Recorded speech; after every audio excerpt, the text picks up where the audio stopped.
Here. Dr. Ernest. Here. Dr. Freitas. Here. Mr. Henry. Yep. Dr. McMahon. Here. Ms. Sboe.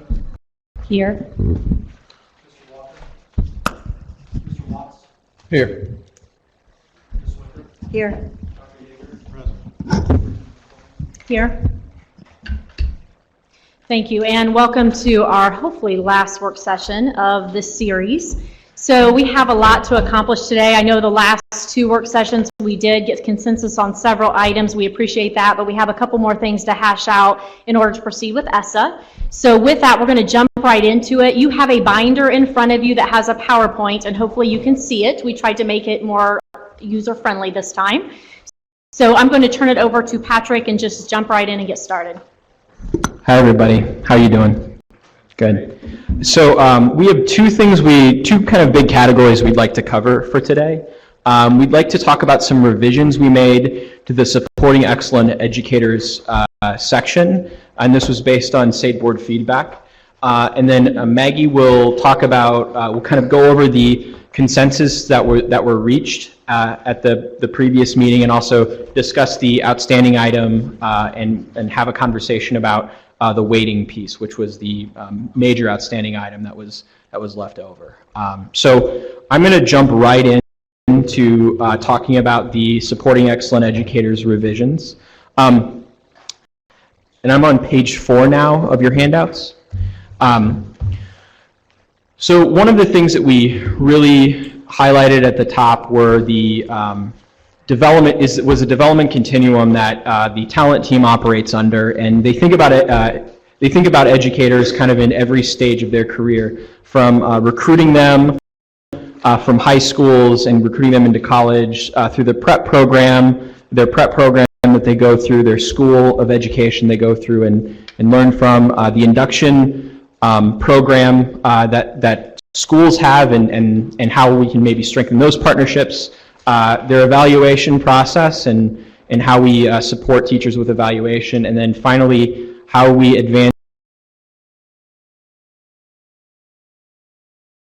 teachers and retain teachers. And we went over this at a pretty high level at the very beginning, but the board, it sounded you wanted to hear more about the specific programs and investments that we were looking to make, specifically with Title II, and then how our different offices under our talent office and our other offices interact. So the following slides will go through each of those sections.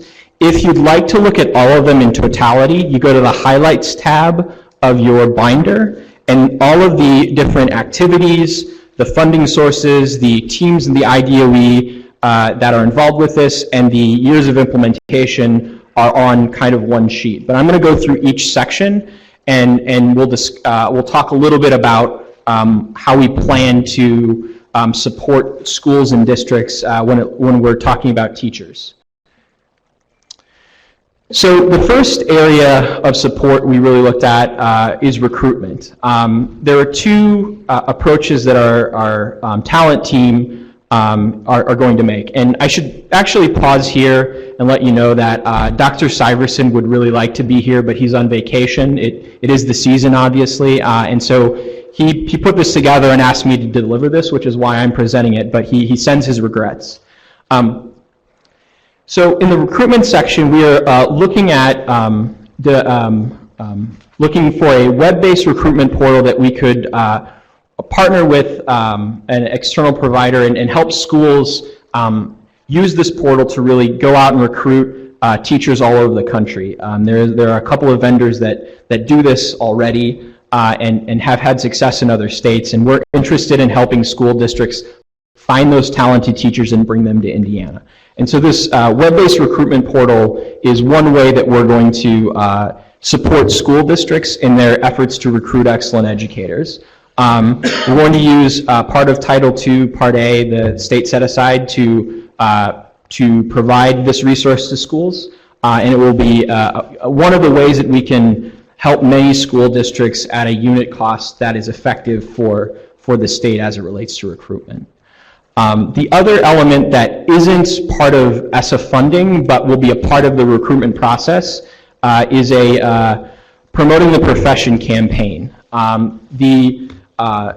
The talent office is putting together a recruitment and retention campaign to bring teachers into and understand the greatness and benefit of teaching and celebrating the profession. One of the things we always talk about is how we can better celebrate our educators and celebrate the power of teaching and the prestige of being the person to lead all of those young people. And so our talent team is putting together a recruitment and retention campaign. Now that campaign isn't being paid for out of federal dollars. We're looking at leveraging some state funds for that. And it's going to combine a variety of our teams, the educator effectiveness team, our communications team, and our digital media team.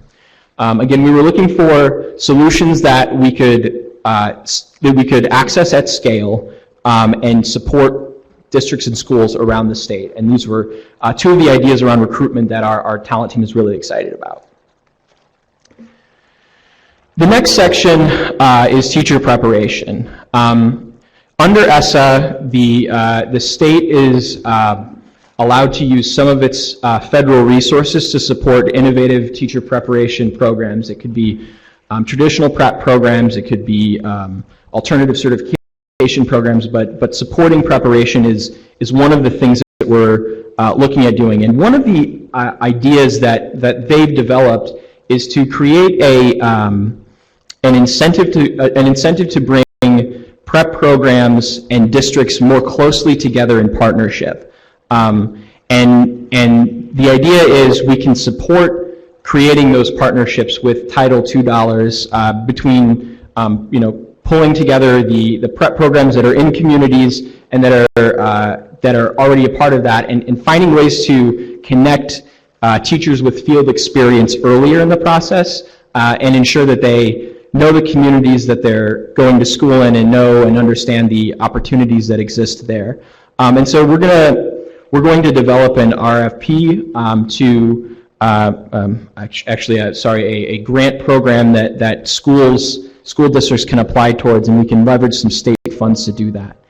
The other piece that we're already doing that we will continue to do is our educator preparation program review. That's the matrix that we've developed, which is required under state law.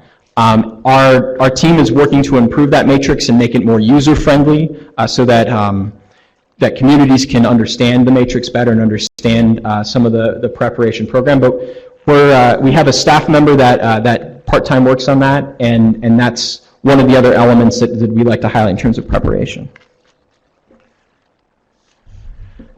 The next area that we're looking at supporting school districts in is induction programming for novice teachers. We're currently working with Kokomo schools on a pilot on teacher induction, and what the outcome from that pilot, what we're looking at is a sort of induction program in a box that school districts can take and use as they bring in new teachers at the very beginning of their time in the district. We want to find a way to scale support for schools, and we believe that taking this learning that we have from this induction program is a way that schools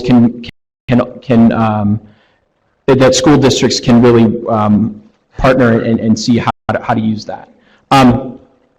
We're looking at maybe with some of the schools that are slated for school improvement, potentially working with them more intensively around this induction issue and really supporting them more intensively. But we haven't fleshed that piece out yet. But the induction program is something that a lot of school districts have indicated is something that they want support on, and we want to provide some support for those districts. So two of the other areas under evaluation we want to highlight. One is our technical assistance around our evaluation system. This is the work that we are already doing with teacher evaluation that our educator effectiveness team supports. The other area is our Title II application revision. We're working on revising and making more clear the expectations around Title II, and our educator effectiveness team is doing that. And Even though it's not a huge part of the funding piece, we wanted to highlight our supports in kind of those areas as well.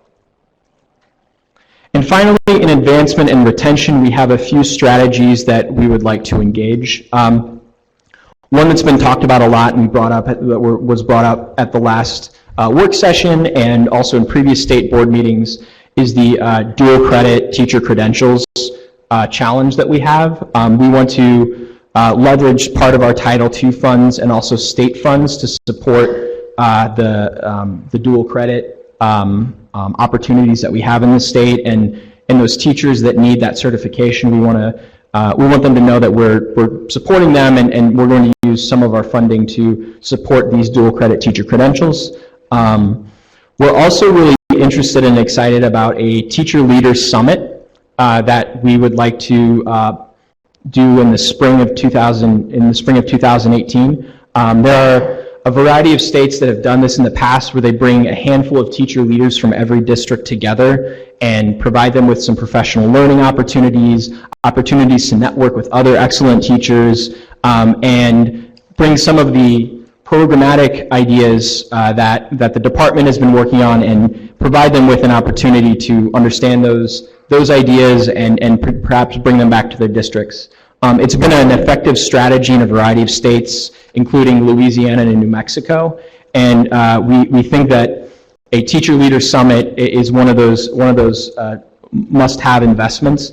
We would leverage, I think, some of our Title II funding for that, but we would also be looking for external sponsorships and support. It's a great opportunity for members of a community to support a teacher and emphasize how great they are as leaders in the community. And so we would want to work with teachers and districts and other partners to bring in local sponsorships to support it as well. And that model's been used in a variety of states. And finally, yes? Real quick question on dual credit. So your intent is to assist teachers as they enroll in coursework to either maintain or gain their ability to teach dual credit courses. That's the intent. When will the details of that be out? So a couple of things with that. One is to look at the capacity, how we're going to develop capacity so that we have those teachers who are credentialed in the way they need to be, we can max that capacity. So we're looking at different models. One would be to attack it at the local level, the other statewide. So what we did is put out 2 RFIs to look at 2 different models to get back some information. So that's already out. We received information in, it's under review.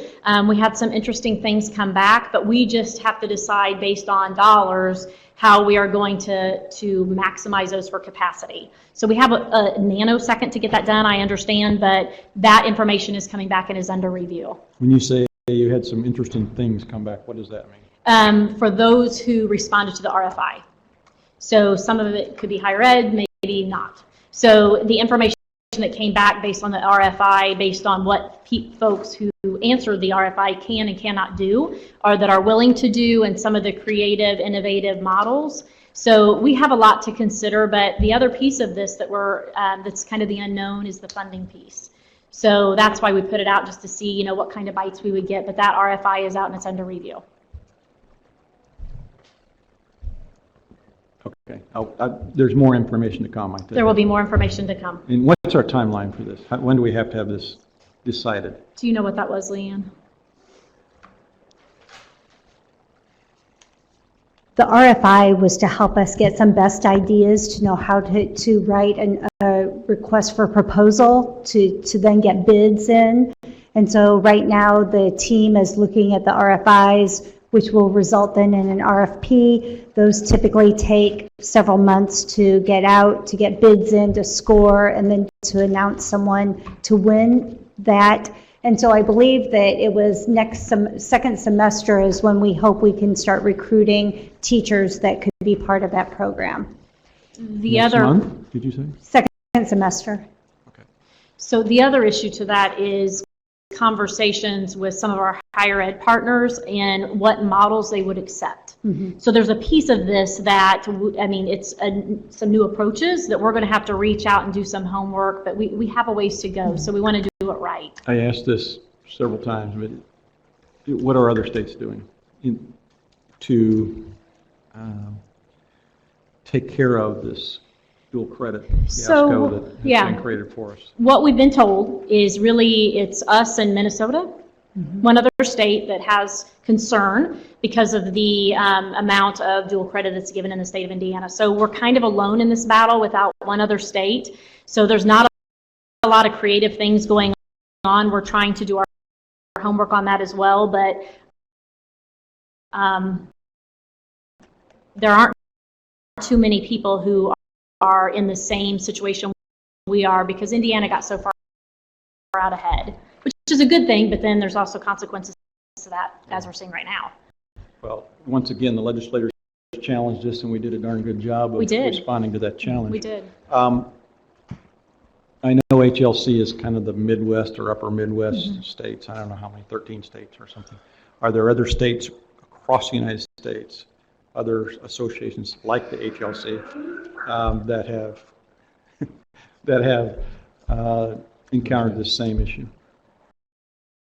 Do we know that? Are you aware of that? And if Yes. so, Well, just Minnesota. and if so, how have they battled this? So we know of Minnesota. Do you know more than Minnesota? What I would also say before Marcia steps up is that there are many states that still, in their systems, they acknowledge increases in salaries based on different degrees. And so when Indiana shifted that approach, many of our teachers didn't continue going back to school. Exactly. And so other states find that some of the teachers are still going back, so they aren't having the problem with teachers not having some of the degrees they need because that is still part of their requirement from the state. So that's another issue where others aren't having teachers not go back to universities to get additional degrees. The states that you're referring to then obviously give a several $1,000s bump on the base of the teacher salaries in other states. Different states do different approaches. Okay, are we going to find out what those are and not reinvent the world? But some of it's back in with legislation, but we certainly can get more information and share that with you.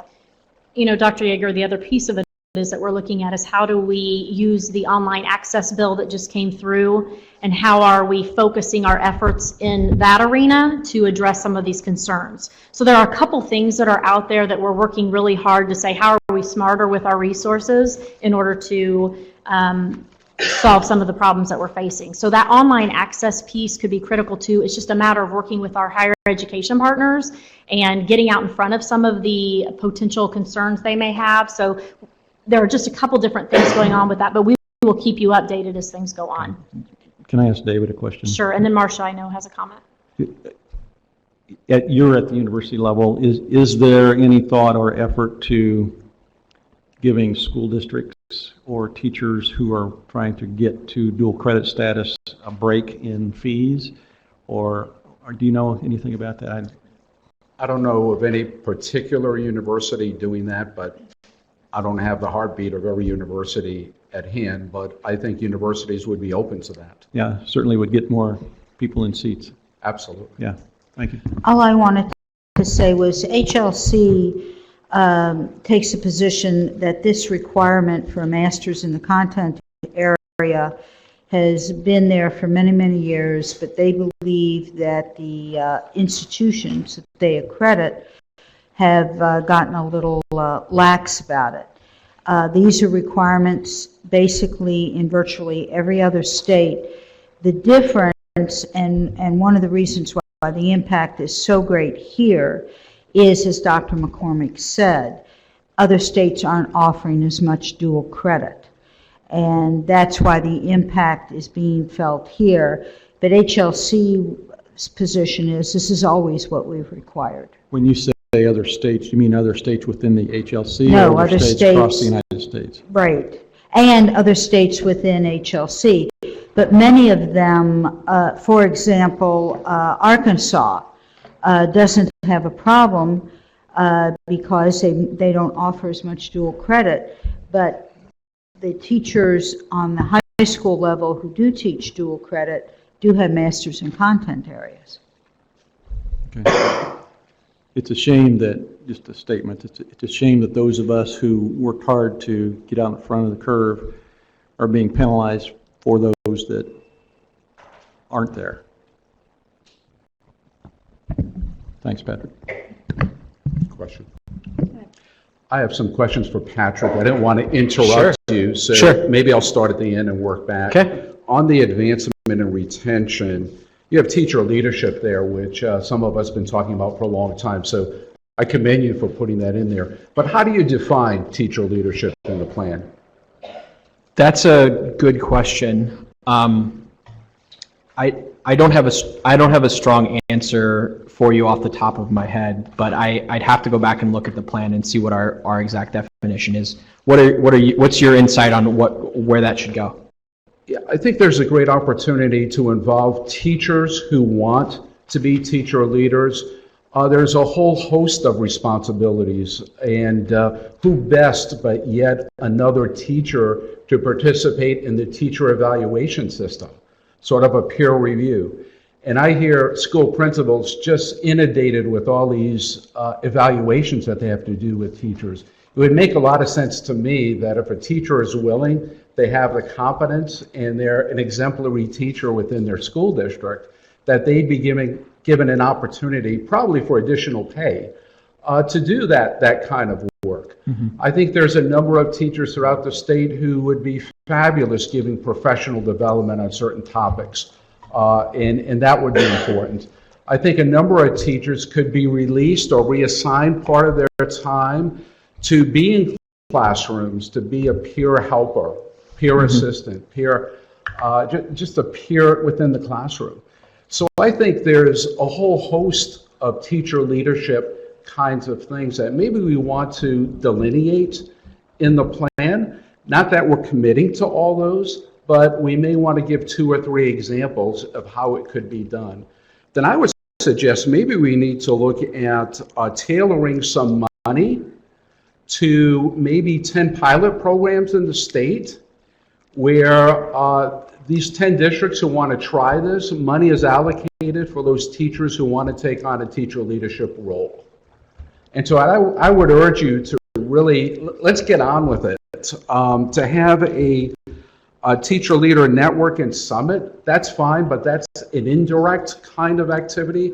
I'd like to see us take the lead and start to make some changes in school. So I would urge you and the state superintendent to really look at that and pump some money into some pilot programs.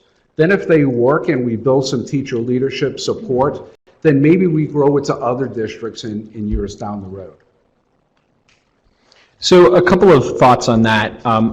We may not have directly addressed it explicitly here, but what I would say is that if you look at our teacher induction work that we're doing in Kokomo, and also some of the teacher preparation work, there's ample opportunity within that to have teacher leadership as a main component of that. I know some districts who are already doing that are using the clinical practice residency model to bring in residents to work under them, under master teachers and teacher leaders. So part of the intent of the educator preparation district partnership would be to involve teachers in that process. So while I don't have off the top of my head our explicit definitions of that, I would say that they are implicit in many of the programs that we're bringing to bear within this section.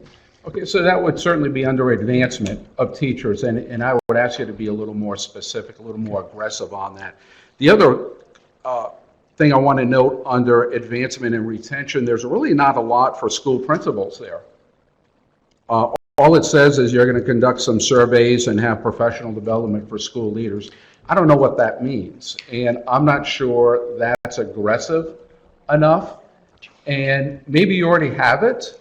I'm just questioning that I think it needs to be more specific, more aggressive, and more tailored to particular principals. Not all principals need the same professional development, so I'm not sure what we could do statewide. So I think that when you see that culture survey, The culture survey it's an instructional culture survey, so it hits many topics. Scott Syverson worked for TNTP, and they use a survey that they send out and get good information back. So of course we'd have to do a request for a proposal to get that survey, but it would be something similar. Based on those results, that's where we would target the professional development. So in the past, the department may have created professional development, and then it would be doing exactly what you're encouraging us not to do. It might not hit topics that people actually need. So we would use the results from the survey, then we'd be responsive. We could create based on pockets of what we see in different regions. There could be many different approaches that would all be driven based on what the needs were identified in those surveys. So that would be both at the administrator level as well as at the teacher level. Okay. In addition, Indiana's fortunate that we have IPLI, we have the School Business Official Leadership Academy, we have the Superintendent Academy, we have a lot of things for administrative type of positions, so we are fortunate in that area. Also, we didn't talk about our school improvement area as far as developing leaders in that area, which is, I know, kind of a separate area, but there are a lot of things not maybe reflected on that piece, but we do hear your comments. The other piece of it is talking to folks outside of the K-12 arena. They really encouraged us to look at our academic objectives and look at DWD's objectives and Commission of Higher Ed and the governor's office and say, what can we do for STEM? What can we do for CTE? A lot of the resources are going to flow in those directions, so we are obviously paying attention and want to be a good partner to say, how can we develop, again, capacity in those areas? So that too, all that's being taken into consideration as we're developing more purposeful, more focused professional development, because you're exactly right. I'm just trying to give you ideas. Absolutely. So I'm not criticizing or anything. Back to induction. Induction is typically done throughout the nation in conjunction with the university. It's a university-school partnership. And within Indiana, we're lucky enough to have regional universities probably throughout the entire state. And so I'm not looking for a comment. I'm just offering a suggestion that you might want to look at a mechanism that entices universities and schools to partner in an induction program. Now, some university will say, well, we're sending our student from South Bend to Indianapolis. How are we going to do that? So it wouldn't be the home institution, it would be the institution in that regional area that would partner with the school who would provide induction for any student, wherever they came, and it could even be an out-of-state student. So I throw that out as a suggestion. Good You want to suggestion. comment? So if you look at professional development, it also says IDOE team school improvement. Part of the plan under school improvement. So then this would be for our schools that were needing improvement. So our comprehensive or targeted schools. Those schools will be eligible for competitive grants, and part of those competitive grants that we would encourage would be those induction programs where they'd be partnering with the university. And so that has already been spelled out in that school improvement section. I don't want to dominate. Let me just do a couple of more. Preparation. Patrick, you mentioned alternative licensure. And frankly, this board has passed some pretty dynamic alternative pathways to licensure. And you've mentioned it. I would just hope the report would capitalize on that. And I think we need to put some money into that, because I haven't looked at the numbers, but I don't think there's a lot of numbers using the alternative pathway to teaching.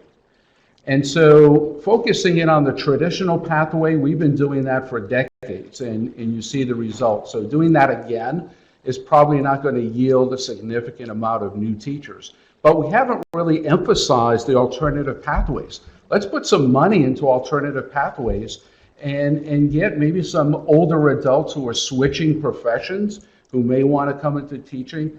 And I would ask that some of that money you're going to put in for promotions and so forth might be tailored toward those alternative pathway ways to get licensure. I think we've done the pathways through universities for the most part, and many universities aren't taking advantage of these. I think we need to look at new entities to provide routes to licensure.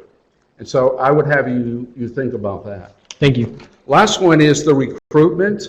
You talked about a PR campaign. I certainly support that. Sounded like your PR campaign is going to focus in on Indiana. Did you mean to say that, or were you going to focus in on the entire nation to try to recruit some teachers from other places? Sorry, I'm pinch hitting here, so I'm still gathering information. So the focus would be Indiana, but we would, yes. Yeah. No, sorry, the recruitment and retention campaign piece. Yeah. So the primary focus that's the would be first- Indiana, yes. Yeah, I would ask you to think about going more broadly to tailor those states who may want to send teachers to Indiana. I can't remember the exact example. I looked at Dr. Yeager, I think a few meetings ago, we were pinpointing some students from other states that might want to come to Indiana. And my other point about the web-based recruitment portal, usually we recruit teachers from universities and colleges where these students are graduating from.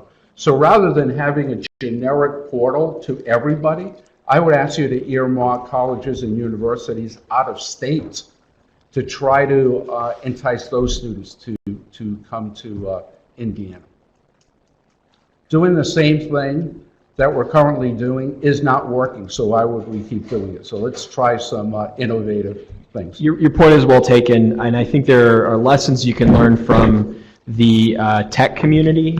They have some really innovative approaches they've taken to recruiting engineers and scientists to come to Indiana, and so there's a lot to learn from other sectors, and other people have done it pretty well. So that's great feedback. Thank you. Thanks for the Yeah, opportunity. I to appreciate it. respond. Appreciate it. 2 or 3 questions, really follow up. Several things that Dr. Freitas mentioned, I completely agree with. How many states are not facing teacher shortages today? I'm not sure. That's why they all are. Right? And I started to think about just the whole idea of recruitment and retention and really starting to reframe this whole question about who are we recruiting against and where's the real competition for talent? Is it across borders and convincing people that they should come live in the greatest state in the nation? What is the value proposition? But what really getting to a deeper level of where the competitiveness really exists. And I don't believe it's really at a high level of recruiting across borders as much as it is recruitment for time and incentives at a lower level. And the things that, Gordon has been a big champion of our scholarship program and different things to encourage more students to go into teaching as a profession. How we really focus attention there, I think, is going to be real important.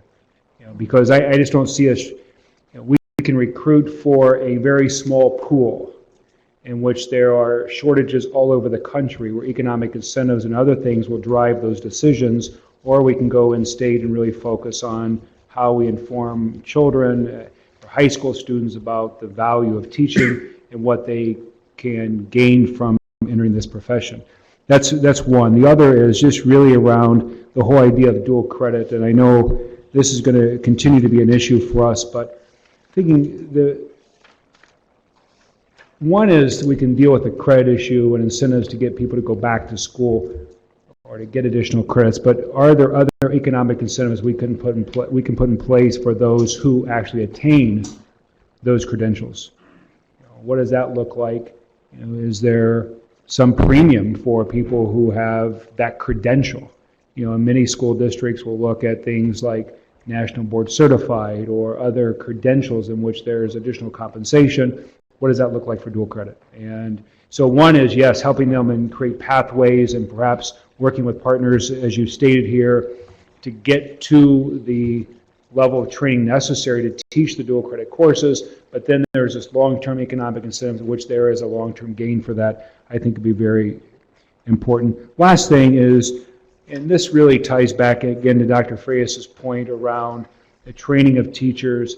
I think it's also going to be very important for us to think about career pathways for teachers. And we have, for the most part today, in most schools, you're a teacher, and if you want to do something else in school, then you become a guidance counselor or a principal or a school superintendent. While we need people doing those things, that should not be the economic driver for the profession. And for many, it's the only way that you can make more money. So if we could create career pathways and allow teachers to stay in the profession, but also earn additional income by staying in the profession, not have to leave it to get those outcomes, I think could be very favorable for us as well. Thank you.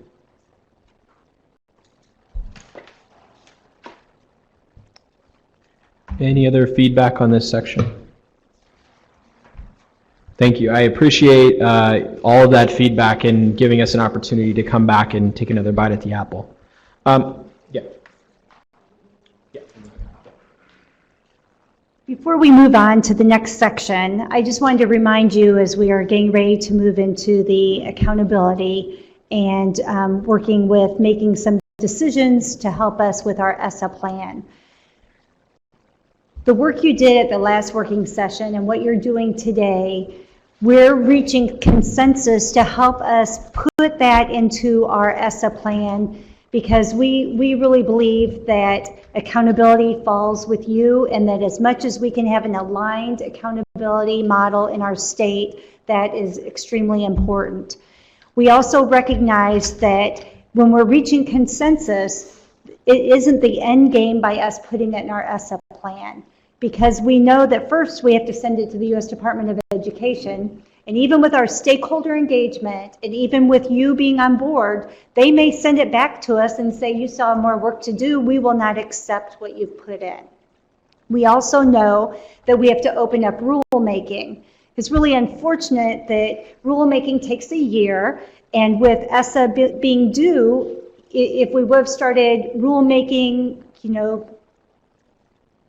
a year ago, a year and a half ago, then we would already have all the final rules in place. But that's not the case. So with that, we are doing our very best to be able to share with the stakeholders and the public just to give them a signal to them what might be coming at the end of the school year when it's time for us to determine our accountability.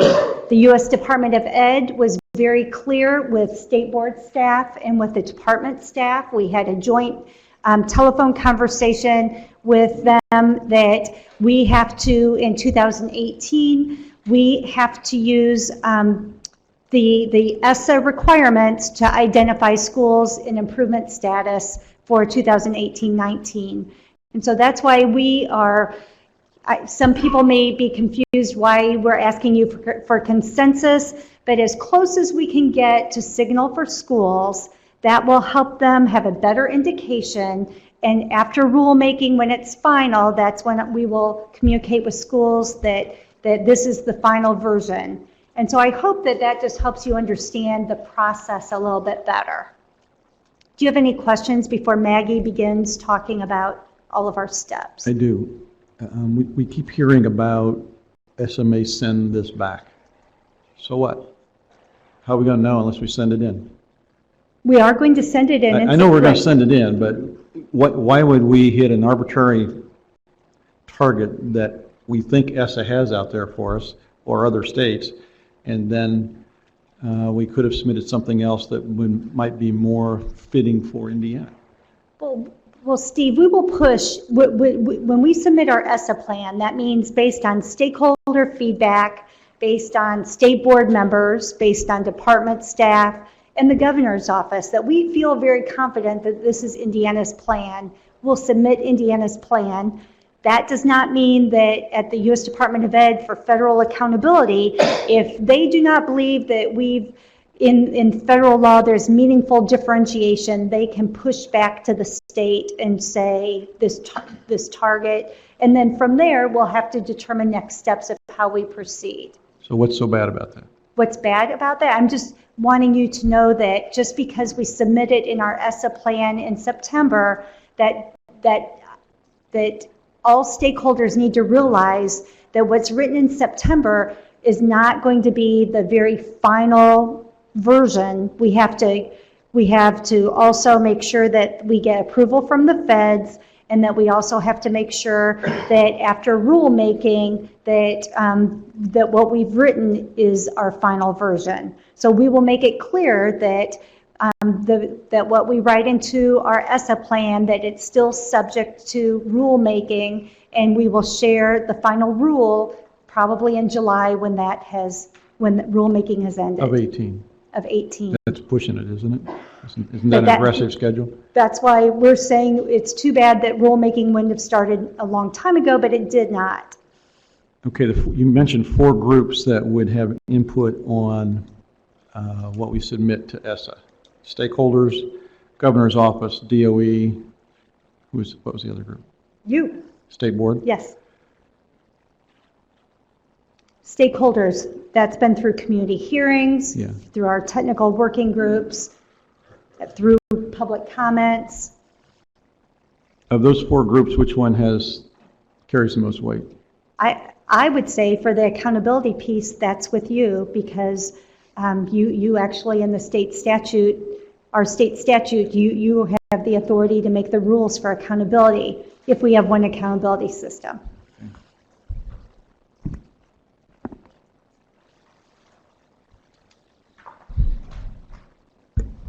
Any other questions? So the point that will be made going into rulemaking is that there is a general consensus of the board of what we believe today. But that could change based on a couple of key factors over this time.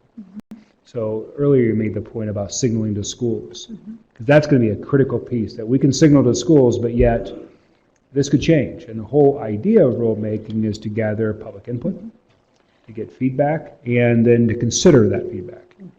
I would not want to go into it believing that this is a foregone conclusion, this is where we're going to land. So And we we need will to have an signal, open process. yes. When we share information with principals, with superintendents, we will be very clear that this is not a final version, and we will explain the other steps that will be occurring before we get the final version at the end of rulemaking. Right, I mean, schools are well aware because you've got 3 things playing into this. Late rulemaking, so that plays into it. I don't know if PJ's here from the governor's office. If he wants to comment, that'd be great. But getting into it with late rulemaking, also the governor's office feedback is critical to this. And then you've got the new assessment coming in. So there's pieces of this that are kind of moving targets. But I will say, when we're out talking to the field now, and I mean field, the K-12 field, they're very aware that it's not the best situation, but it's a situation we're under. So we have been communicating that. Our regional meetings are already set for this fall. We will go over all of that to make sure it's crystal clear that this is not set in stone, that it will be subject to change, and some of it may change. So I think the field is clear on that. They're not always happy about it, but they understand the parameters. Did you want PJ to say something? PJ, did you have a comment on any of that? You're good? Okay. When I hear signaling to schools, what's that mean and what's that look like? Let's be So under definitive. our old accountability model, we did not have an English learner indicator. We did not have the student success indicator. So that's the absenteeism. So when Maggie gets ready to go through where you've reached consensus, those are the ways we're signaling to schools under ESSA. These are requirements. This is what we're putting in our plan. Schools will know that I'm going to be, these are areas I need to pay attention to. And so that's when I say signaling schools, that's what we want to be able to do. And is that the 8 or 9 meetings you have set around the state? Yeah, but that'll be in addition to study councils, will be in addition to Sam's and Pam's messaging. I mean, we are going to message this to death because of the issue, it is confusing. And when you talk to schools, I mean, it's like, okay, we're under this now for 17-18. You have a new assessment 18-19. Rulemaking will take place. Accountability will probably change with the assessment coming in. That whole process is complex for schools. And so to underestimate the impact that will have on districts, and so we're trying to message it so that there is to lessen the confusion. There's still going to be confusion, but we are trying to get a handle on that, so we're using multiple avenues to get out. I know Todd will work with the Principals Association, JT with the Superintendent's Organization, so we feel pretty confident in how we message it. It's making the decision so we can get started in the messaging. It's tough because what you put out there in September meeting may be completely different than what's in the December or January meeting. And once we put that in writing, or once we present that, people are going to grab that and say, you changed your mind, and that's going to be a tough message to deliver, but we do need to do that. Yeah, I agree.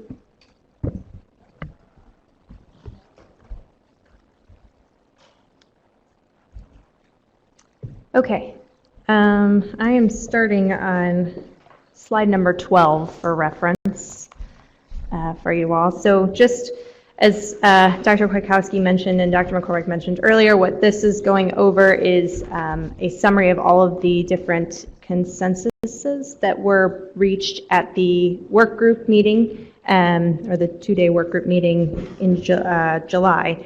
And then the last component is one of the outstanding issues that we did not fully reach consensus on.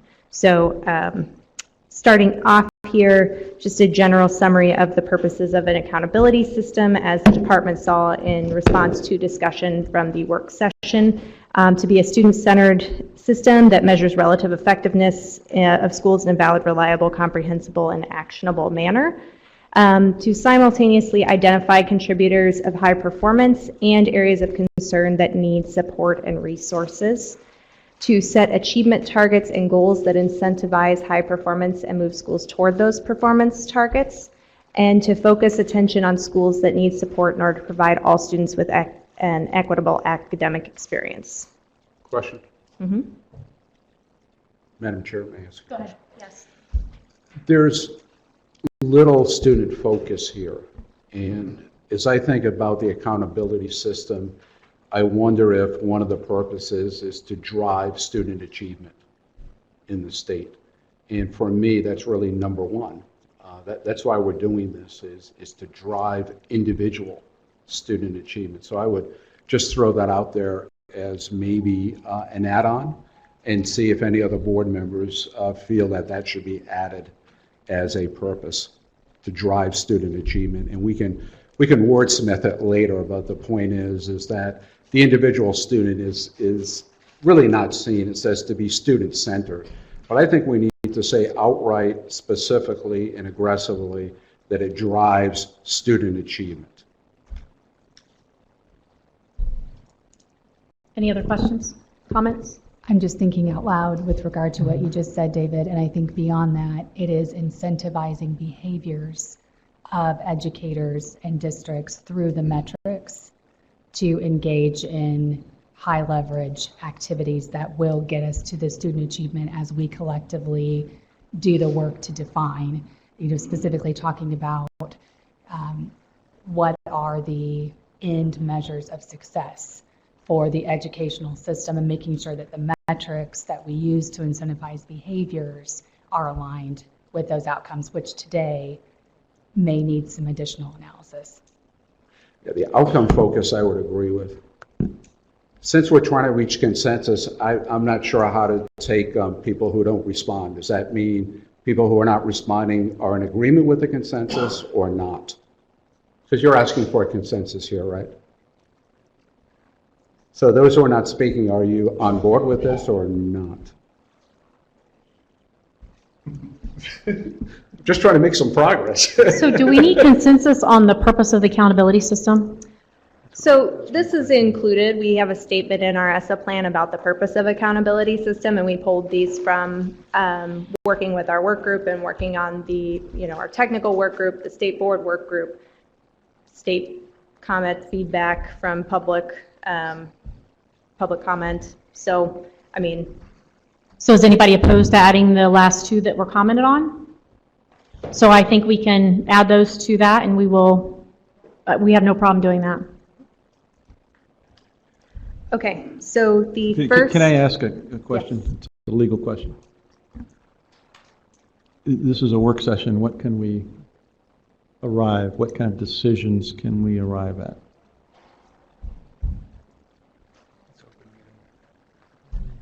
I mean, is this stuff we're going to act upon tomorrow, or I guess I'm a little confused. The agenda for the work session didn't list any action items, and the normal board procedure is to provide the public with notice of action items or a vote in advance. So, while it wouldn't violate a state statute to take action during a working session, it would not be our normal procedure. My think this intent is- meeting has been openly noticed and everything. We can do whatever we want, Steve. That's it. That's your My- So my Tim, do you want to explain the resolution, or where are we at with that? So they kind of know where this is going to culminate. Do you want to explain that for tomorrow?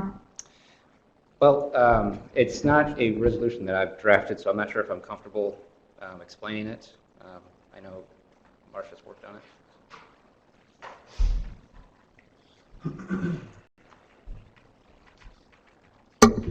In an attempt to maybe anticipate and to be prepared, we've done a draft of a resolution that right now has a number of blanks in it, which is the purpose of today, to gather consensus on some of those blanks.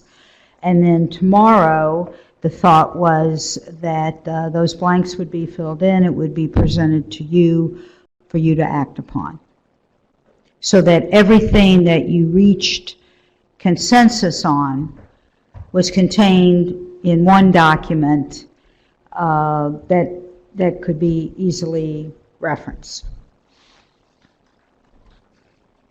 And again, the purpose of the resolution is to just signal to the field, this is where we are now, knowing it can change after rule changing, so all that will be spelled out in the resolution. Well, the resolution is simply to provide the necessary input to the ESSA plan.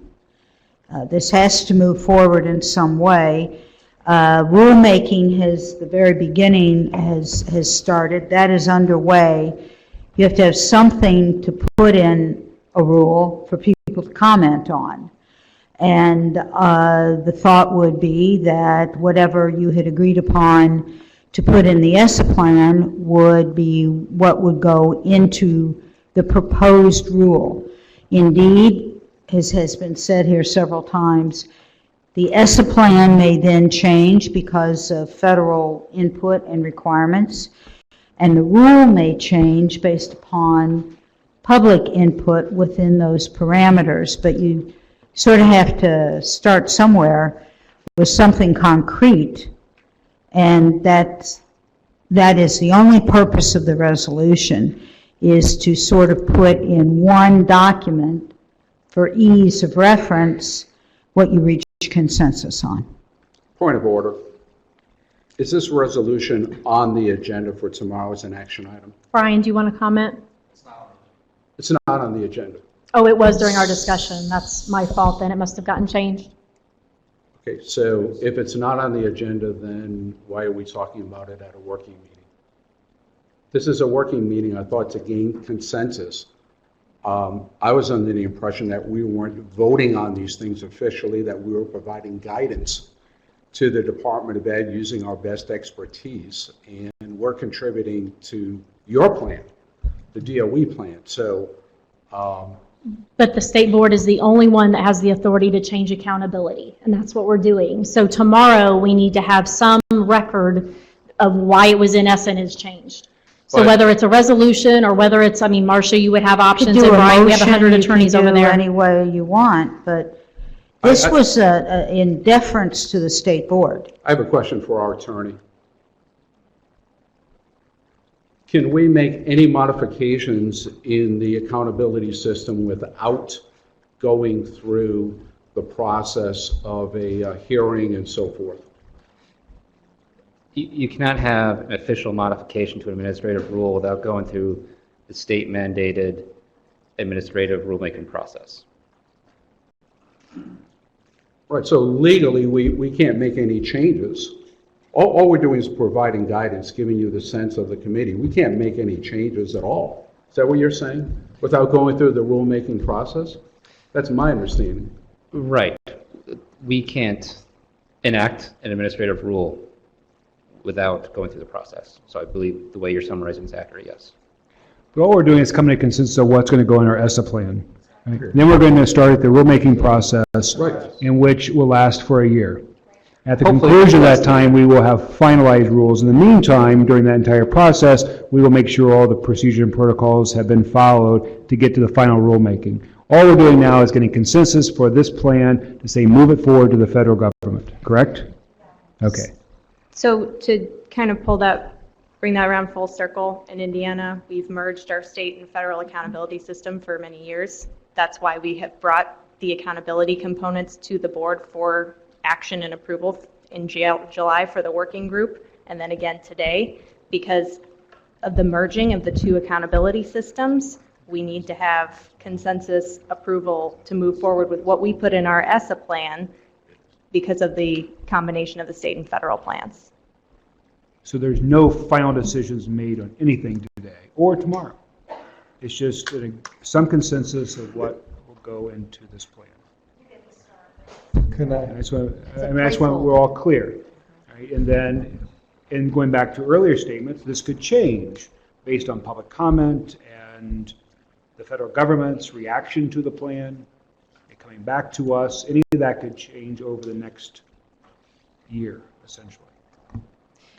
That's correct. So I think some of the frustration lies on late rulemaking. So really, to do this correctly, it should have been started January of 16, is that correct? So, or about that time. So we would have been in a place where this would have been decided, ESSA would have been submitted, we're good to go. But at no fault of anyone to place blame, but the rulemaking didn't get started. And so that's why this is so muddy, to be honest with you. So it's difficult on the field. It's frustrating for the field. We recognize that because you are shooting at targets that are moving. And so that's why it's so difficult to understand this process, because it doesn't make sense because of how the timeline worked out.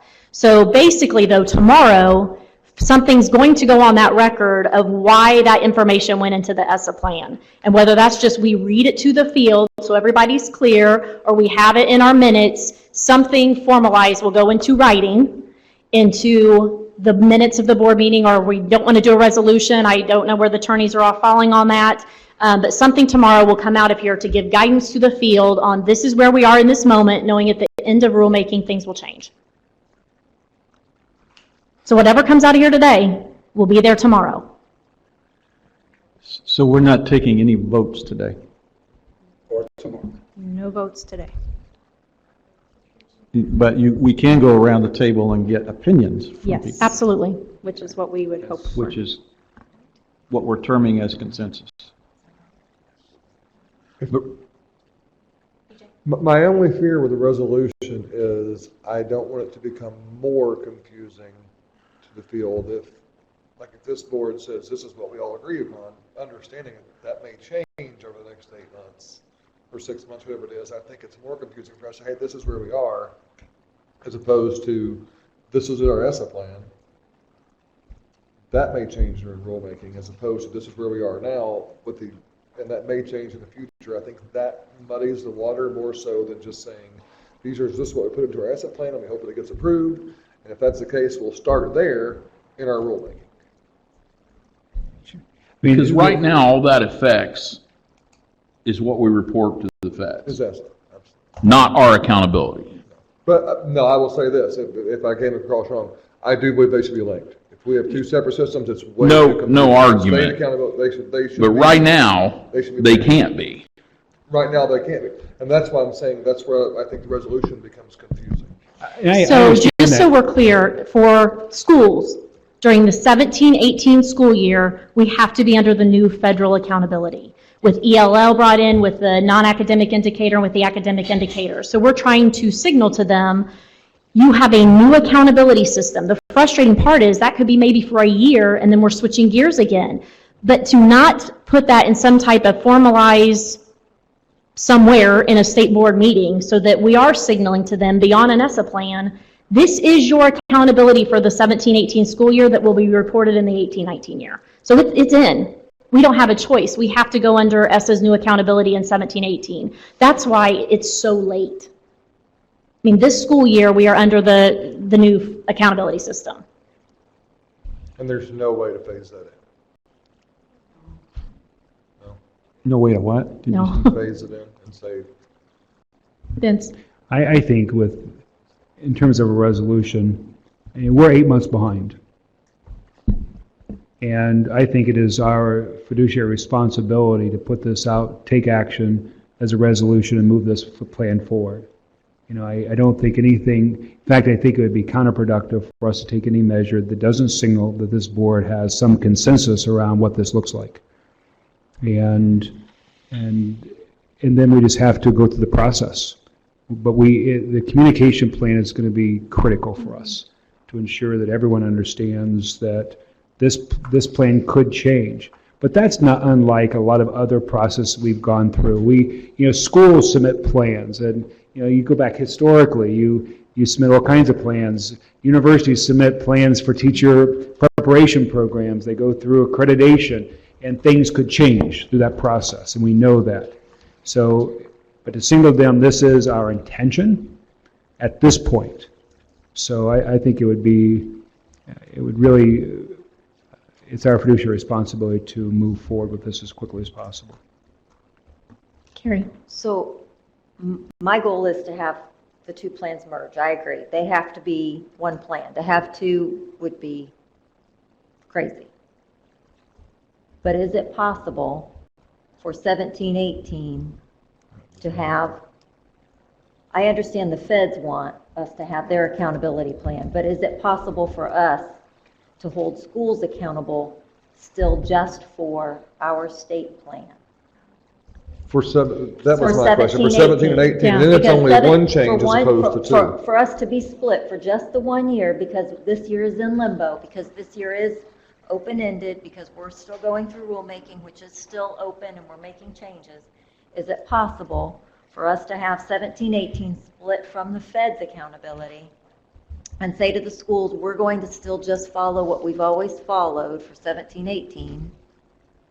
A couple of concerns, and we have a list of concerns. Just because the schools, I mean. Correctly. schools So started, something to I'm just trying consider, say, like, they regardless of started. what the state accountability plan is, we're still under the federal accountability. So we will be monitoring ELL, all the subgroups, our students, our non-academic indicators. We will still be monitoring all that, and there will be consequences placed upon that if schools fall in those school improvement definitions. So that's one thing. So if you get a grade, you would have 2 letter grades, which one is not clear, then you're going to have people questioning the validity of the system. But you also have dollars that are going to be following only those schools deemed under the federal guidelines. So if you're an F on one and not the other, you're getting targeted differently. Plus, it concerns me because I know what we're up against as a state, and having been a superintendent, I know this isn't an ideal situation to be in. However, I also know too, if I have 2 accountability systems, I'm going for the easy road, and I'm targeting that, knowing that over here I have my ELLs that need targeted, I have my subgroups that need targeted, but your focus is not potentially where it needs to be. And so I'm not sure we're doing the field any favors by kicking that can down the road. Certainly they're going to want the higher grade for evaluations. However, those schools that are reliant upon school improvement monies and school improvement assistance, it gets very confusing. And so we would recommend not having a dual system of accountability for several reasons, but the first one is people will question the validity. If we have 2 grades and you're an A and you're a C, or you're a D and you're a B, what are you? So then you get back to the same issue we've been dealing with in Indiana, where we constantly are under the fire of those questioning the validity of assessment and of accountability. Which system would be called into question around its credibility? Both. But the feds don't issue a grade, do they? Yes. Well, they can.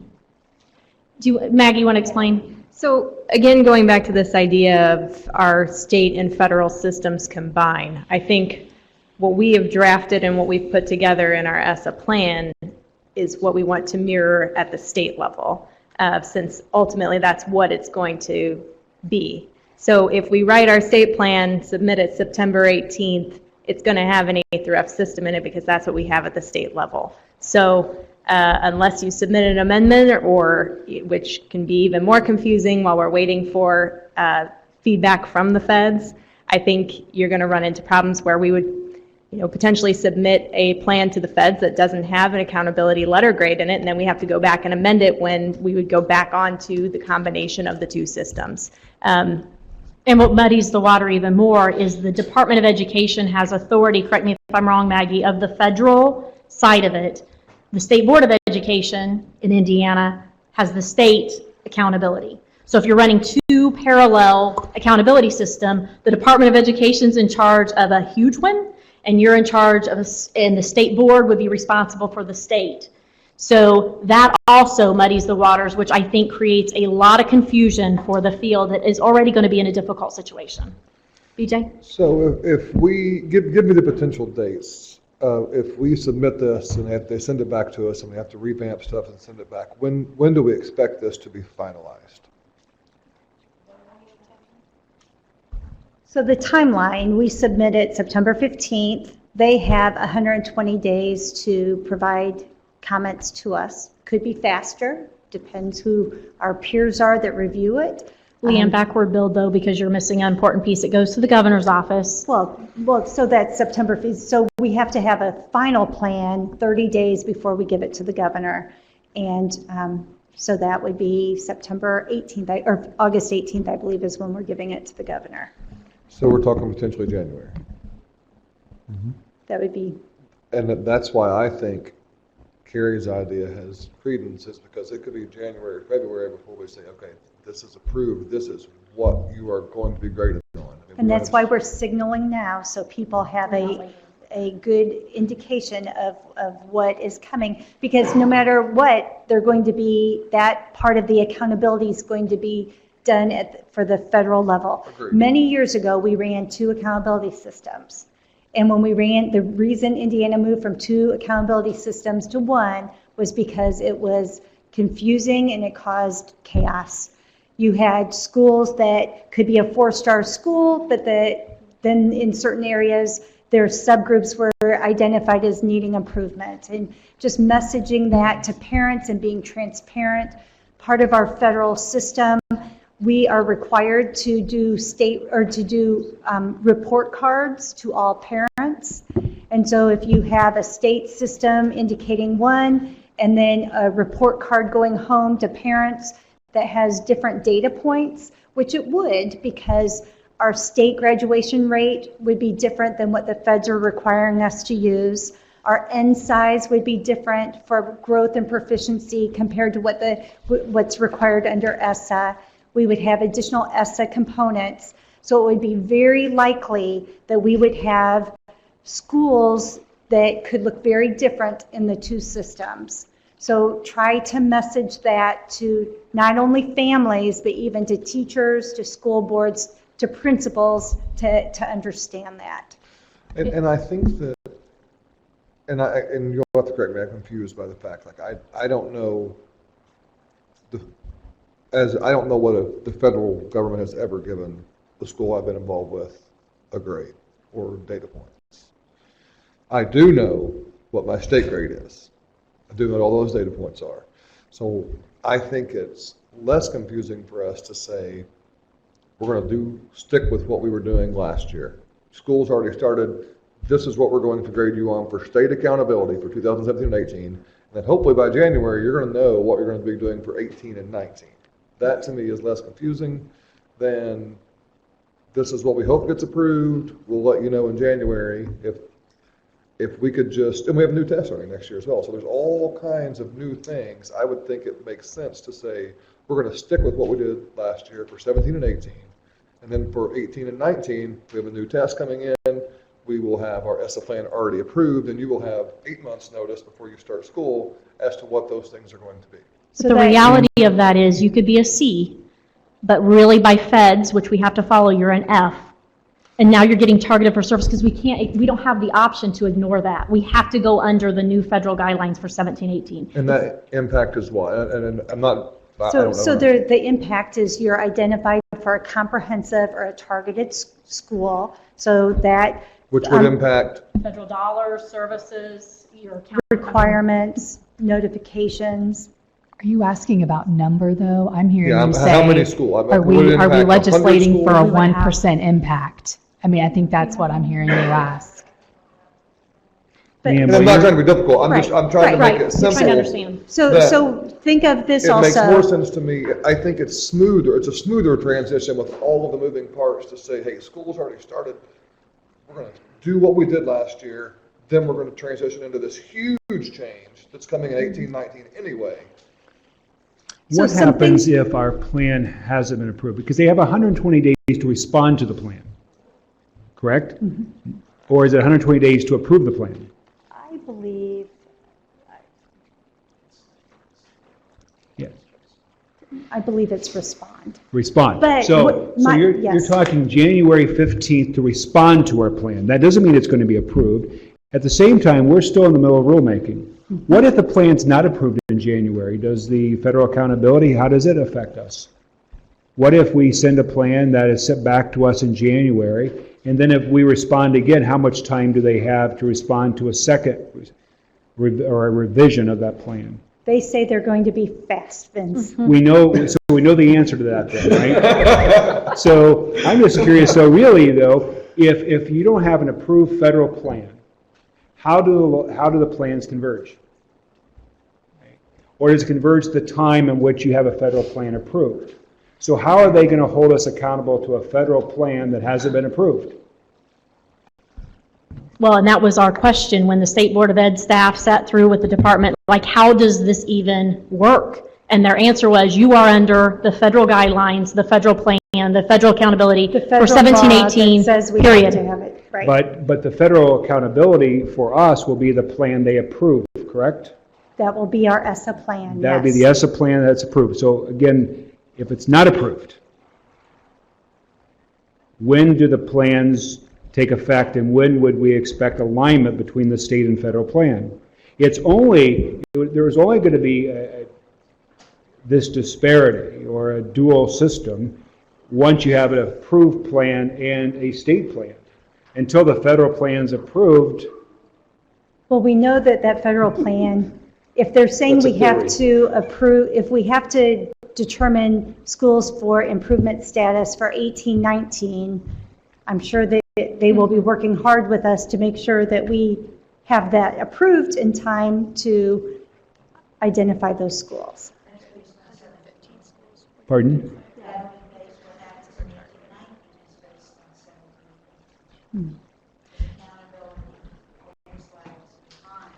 Yeah, but our schools are still not going to know that target. I mean, for months from now. Either So like every on- state, you are operating under the assumption that your ESSA plan will go. And the Department of Education at the federal level is not giving us any better answers than that.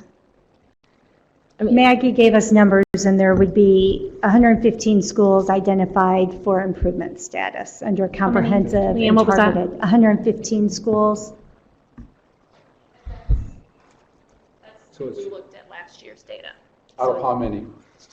I mean, all the schools in the state, Title I schools in the state, so it's like 1,800, I Yeah, think. it's less than 10%. I mean, it's the bottom 5% of schools, or F is how we wrote it in the plan. So, You know, what you also have to consider is, you know, all this information, publicizing it on websites. If you have two systems, you have to figure out two ways of sharing information. That's all can be very complex. Just to clarify, the federal money, then the impact would be on these 115 schools in arrears, sort of. and keep in mind, that does not consider your inclusion of the English language proficiency indicator or the inclusion of the attendance indicator at K through 8. So, yeah, so Is those it- two indicators could influence that number as well. So Is that it number's probably reasonable- going to increase.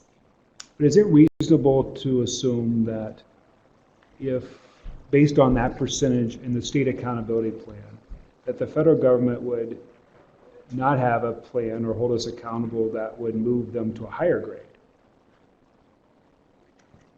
Can you rephrase that? I'm saying the differences in the accountability system, it's likely that the federal grade or accountability would be lower in terms of how it views that school than what our state accountability Probably would it be. would be higher. I mean, Yes. higher what? A higher grade or a lower grade? The federal, so the federal grade would be a lower grade than That's our c- state grade. That's correct. So if we're looking at Well- 150 schools, wouldn't it be reasonable that there could be a convergence of those grades and accountability anyway? So you have to also consider those schools that don't hit the N number on some of those subgroups, and attendance is going to help typically. We're projecting some of those schools. So I don't want people to go away thinking that everybody's going to go down. There will be some that will go up based on with the new federal accountability. It really depends on who's falling where with some of those N number issues. We also have to remember the federal requirement that now we have to display all of our subgroup information, which we have not done that with our state accountability. And so that will be something else that we'll be having to share with the public. So all of that targeted subgroup work will be done on a federal accountability system, regardless of whether we want to do that or not. In 17-18, for 18-19, all of that work will be targeted based upon the results of those subgroups. So explaining that when you are an A to a school of why you've been targeted under a state plan that looks could look very different from the federal subgroups for some schools, that too plays into this. That's where some of the confusion and some of the money flows and resource flow will be very interesting if we run, how we manage it. And not that this should influence anything, but we always want to get when we provide information, you know how critical it is that it's accurate information. And so if you're running two systems, the work of the accountability office can't be understated. And so we are committed to accurate, good information, but that's just another risk we would have. I mean, it's just complex, and it would be, in my opinion, it would be confusing. I'm going to ask this again. Might as well come back up to the microphone. This is great. I'm getting some steps in today. It's not dual credit. How do you feel about that, Steve? It is not dual credit, and I've not given up on dual credit. I want you to know that. Are there other states wrestling with this same issue? I sent the U.S. Department of Ed this question today, if they know of any states that are contemplating a dual accountability system because of the timing of ESSA. And the response that I received was, no, they're not aware. But if they are aware of any others, they'll let me know. Once again, we're out in front, right? We're out front. Yeah, we are. But I don't know if that's where we want to be out front. Sure, we're out front on this one. So I feel badly I opened up this can of worms with my question, because I feel like I understand all of the reasons. Again, I think we should be aligned. I mean, I understand the goal is alignment, and I understand the reasons for that. So I'm supportive of that. I mean, if it came down to it, but I just am always sympathetic to schools and the fact that we're constantly moving the target. I mean, we're constantly moving the target. And I feel like what we said is the rules, we initiate rulemaking tomorrow. We're going to be very hesitant to change anything in rulemaking because anything we change in rulemaking in the next year is going to change that target again for schools. And so, regardless of the feedback we get, I feel like that's going to be in the back of our mind. Anything we change is going to be one more change in that target. But what I'd say with that is we have to put something in ESSA, and it's before rulemaking. And so we have to put something in that will initiate rulemaking. Decisions will be made, and there could be changes. And so if you keep two systems or one system, we can't get away from that. That's just reality. The plan is going in September. Rulemaking won't finish until the summertime. And I think we need to be honest with the field. We're looking at CCR, that indicator, and what makes that up because of the Dr. Yeager dual credit issue. But we're looking at CCR, so that's going to be facing us, a new assessment, graduation pathways that Dr. Ernest is leading that conversation on. So there's a lot going to be coming at the field regardless. So I just want to make sure the field understands the complexities of within whatever accountability system we go with, even under rulemaking, we're still going to have massive changes underlying some of those indicators. So just so that we're saying it, and we will say it again tomorrow for those who are listening in the field, but we will get that message out there. It's going to be critical they know some of the conversations that are happening within the indicators, within a new accountability system, with a new assessment coming on. It's the perfect storm. I would say that if we have a year, this is my first time to go through the rulemaking process. So if we think tomorrow everything is going to be perfect and we go for a full year's time and we don't make changes, to me that says we didn't learn anything and we didn't hear from the people and hear their comments to help us grow. So I would hope that there are changes, but they're very thoughtful and purposeful based upon the input that we've been given. Dr. Yeager? So are we looking at coming to consensus on the ESSA plan or the state plan or the two plans together? That's it in a nutshell, right? So this conversation has kind of gone in another direction, but really the topics that we were looking at to get consensus are the ones that are in your binder. It looked like we were about 5 out of 6 and we will go back over those because we want everybody to at least have a voice in that. We're not voting, but at least a voice. But that's assuming we're under one accountability system. This was done in the assumption that we were under one accountability system, not two. If we had 2 separate systems, then the department would not need state board to weigh in, even though we would, because you have the authority for our state accountability system. Repeat that, please. If we were going to have a separate state and federal system, the state board's authority is with the state accountability system. And not that, because you wouldn't be responsible for the federal one. That's having one system. That's why we believe having it aligned is extremely important. Is not being responsible for the federal system a good thing or bad thing? Well, I believe that as transparent and as unified as we can be, that's a good thing. And so having 2 separate systems, I do not think would be good. And that's not the goal of the Department of Education, to set one accountability system and have the state board set a completely different one. That is not good for the field. So that is not our goal. But if you're having 2, that's where it falls. Okay. I appreciate all the information you shared because it's helped me to understand. I appreciate it more than I did when I walked in here. Thanks. Yeah, absolutely. Okay, Maggie. Okay, so back to number 1, consensus for the school quality student success indicator for grades K through 8. The long-term goal was to have a school climate and culture assessment. But in the short term, knowing that we have to do some work in the development of that assessment and the administration thereof, the short-term goal is to have an indicator that addresses chronic absenteeism. The indicator that was developed based on feedback from work groups and the field was to take an inverse approach to chronic absenteeism by focusing on positive rather than negative. So we came up with a calculation that would consider the number of persistent and improving attendees at a school out of the total number of students enrolled, and then having a goal factor of how many students at a school should be defined as either a persistent or improving attendee.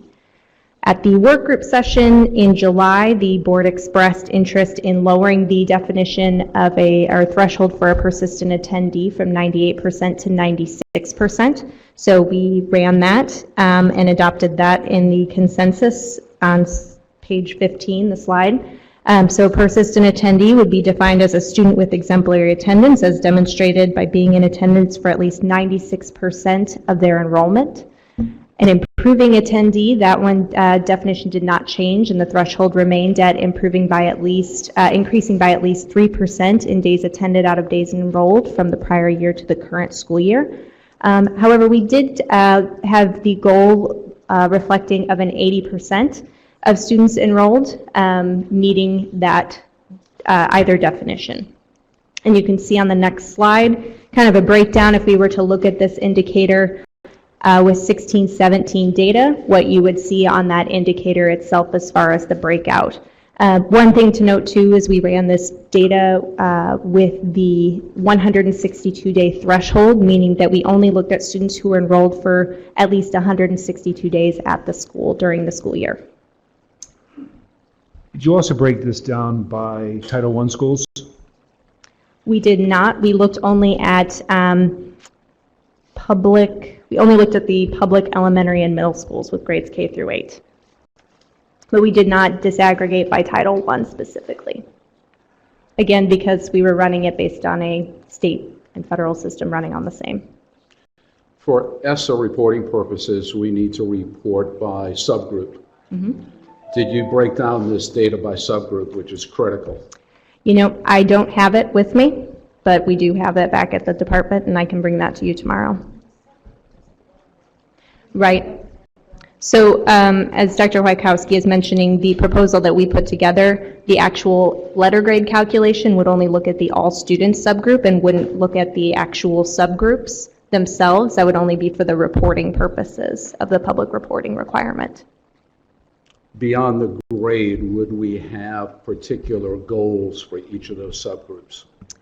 So the overall goal is 80% for the whole state. indicator. I'm asking by subgroup. Do you Understood. have subgroup goals? So not explicitly, because we only built it in for the indicators for this particular component, because ESSA only required that long-term goals be set for improving academic achievement, improving graduation rates, and improving English language proficiency. So for this indicator and for the academic progress indicator and for the college and career readiness indicator, we did not develop long-term goals with interim progress goals for all students in each subgroup.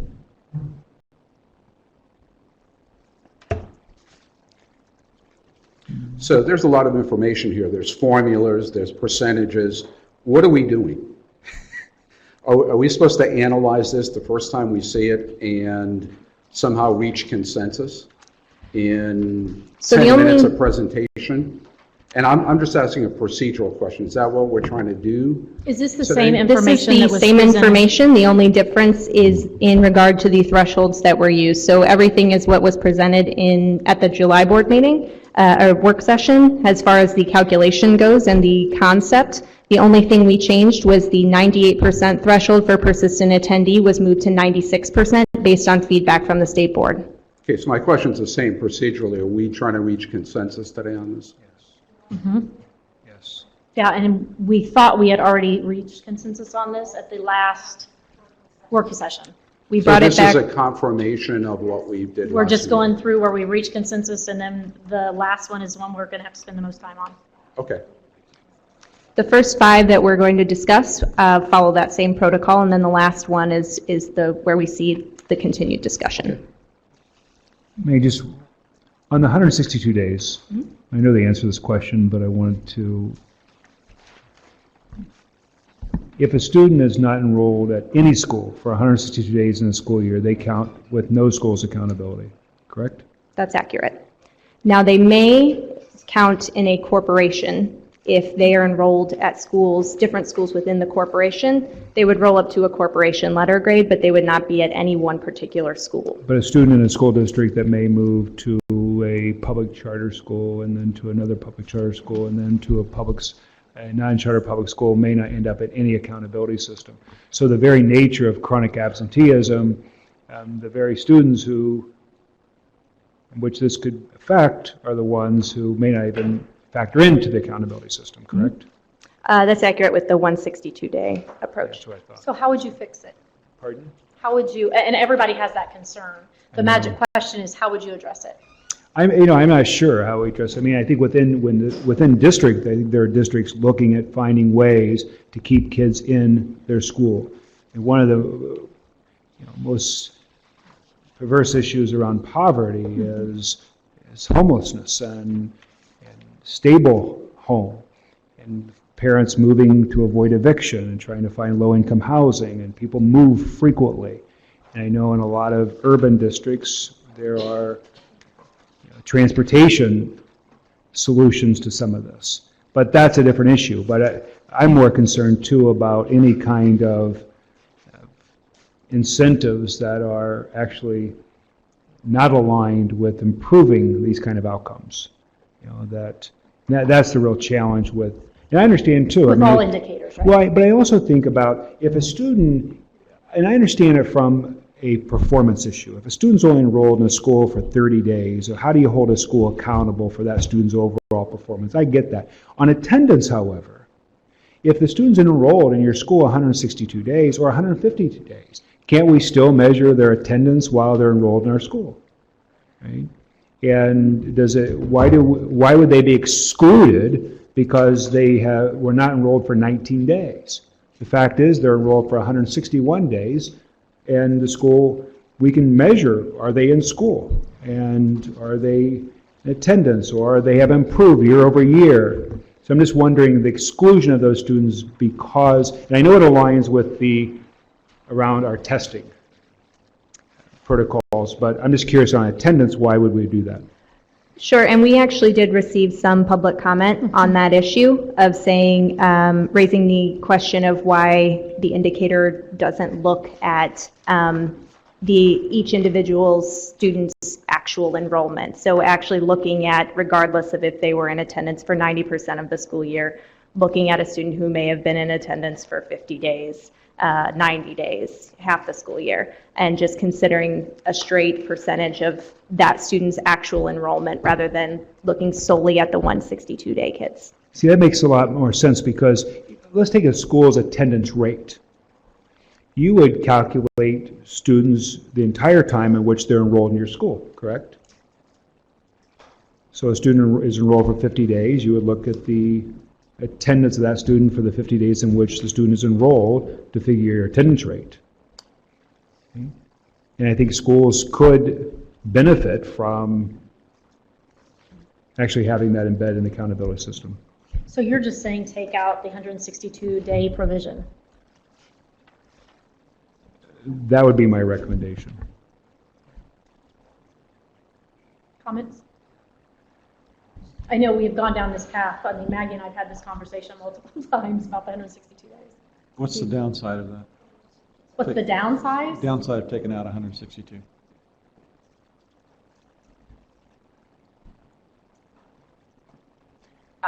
Without having, and this is just me thinking without looking at data, I'm worried about the districts that you have extreme mobility within a school, not within a district, I guess, but within that school. Yeah. Just because you're or you're enrolled for 30 days doesn't mean, I mean, you may be there 5.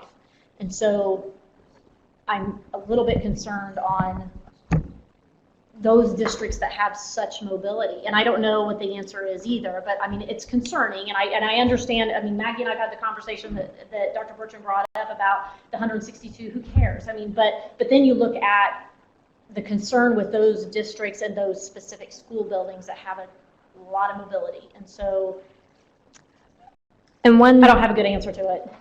I see both sides of it. Right, and one of the comments that we got on this expressed the idea of what if a student is at school A for half of the school year and has just abysmal attendance because the school of issues at the school. They go to school B for the second half of the school year and they're in attendance every single day of enrollment. Well, because they were at neither school for 162 days, the second school doesn't get any credit for the great work that they did to get the student to attend school. That was the example that was provided in the comment. Also think about the incentive structure. And I'm not suggesting people do this, but reality is if you have a student enroll after 40 days, the student doesn't count in your accountability system around attendance. You know, so aren't we responsible for the child the day they enroll in our school? And if they're there for 30 days, we're responsible with them for 30 days. And again, my only struggle is pulling students out simply because they found a way not to be enrolled in school for 18 days. For whatever reason it is. You know, so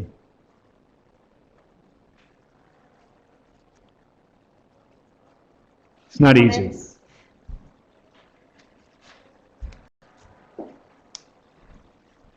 These are not just urban schools or rural schools. One of the school districts I worked with, and they didn't even think about it till you brought your point up, Dr. McCormick, is high-profile, high-achieving elementary school, 71 students moved out in one school year and 72 moved in. That's just an example of what you're talking about. So I'm not sure what's fair or not fair. You also have those districts who have shared concerns about, they have families who have the means to take vacation or take academic trips, or their family leave the country for 2 months and they're gone. So then you have game playing, so I've heard, regarding enrolling and withdrawing, and I mean, there's so many ways around things that we really, that's not where we want to go as a state, but there are so many factors that play into it. And I think Dr. Bertram's right. There's no easy answer to this, but it is concerning to think you have a pocket of kids that aren't in any accountability for attendance. You're absolutely right on families that can do the vacations, and that does have an impact. And then I also wonder about the recent, the state fair exemption. So there are some other things out there that would impact that decision. Yeah. Does the 5% weight suggestion sort of mitigate? That seems like that's where we start to right size or mitigate some of the unintended impact. So maybe that's one of the solutions in terms of how much emphasis to place on this. And it seems like there's a safeguard built in with the weighting to address this conversation. Yeah, and I don't know if we want to hold off until we get to the weightings to discuss that, but ultimately, kind of, I am going to jump ahead. The discussion around that 5% weight from the work group session was really because of the fact that this is a new indicator, and the introduction of that should be something that's phased in, similar to what we did when we introduced the college and career readiness indicator, of slowly phasing that as an indicator to get schools to get accustomed with that indicator, as well as the fact that we aren't yet where we wanted to be with that indicator in regard to the fact that we don't have the climate and culture assessment in place yet. And I guess I would just think out loud with what Dr. McCormick mentioned, which is how might we fix it? How might we get a different result? And perhaps because the potential for disruption because of the thoughtfulness of the weighting could be an opportunity to incentivize innovation and study different wraparound support mechanisms that could help minimize some of these factors that we can control. I have a question, just in terms of, I guess, protocols for schools. I'll give you an example. If a student enrolls in a school and is, let's say, is in attendance for 45 days and then is absent, and is absent for several days, doesn't come back to school, and never comes back to school, right? At what point would the school withdraw that student from enrollment? I think that's a question for our state chief attendance officer.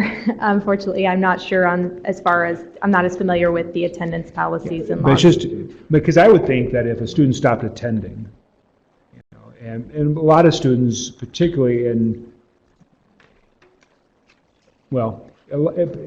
high poverty areas, they don't necessarily come in and go through a formal withdrawal process. They just go to another school and show up.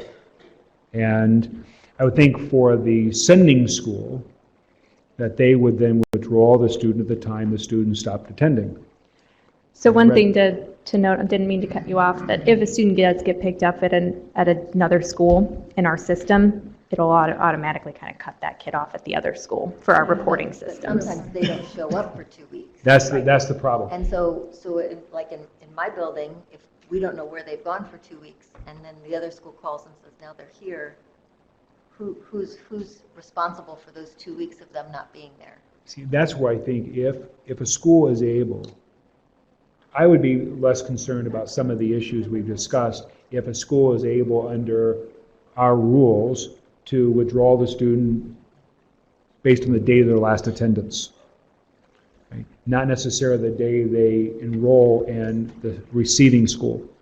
So if that 2 week window, a school is not penalized because they didn't really know where the student was at, they could go back and withdraw the student, and the student was in attendance for 45 days. the other issue that we haven't discussed, which is that letter of incapacity. So that gets interesting in some of our districts as well.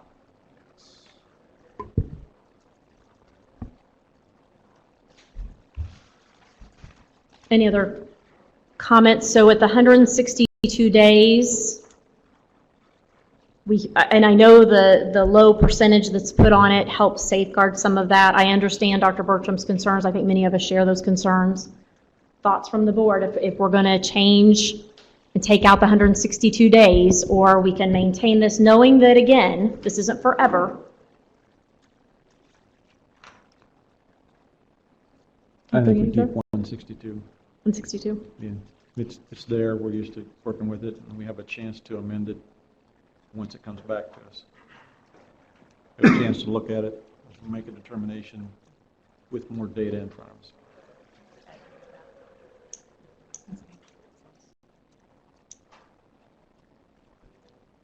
Gordon, you with us? Okay. Thank you. Okay. Consensus number 2 out of 5 is the English language proficiency indicator for grades K through 12. This would take a growth to standard approach that would determine growth trajectories for English language learners to attain English language proficiency within 6 years of their initial identification date. And that trajectory would establish annual targets for them to achieve to demonstrate that they are on track to proficiency. This would consider all students who attain English language proficiency during the school year as well. So it's not just a growth metric, but also a proficiency acquisition metric. So this would, as far as the equation, and again, this was also all presented at the work group session in July. So it would take the number of English learners at the school that are either meeting or exceeding their annual growth target, as well as the number of English learners that have attained English language proficiency during that school year, out of the total number of English learners at the school. Okay. So any questions on the English language proficiency indicator? And these are issues that we came to consensus on last month. That was our understanding, yes. Okay, thank you. Mm-hmm. Yep, and my wonderful data packet. Okay.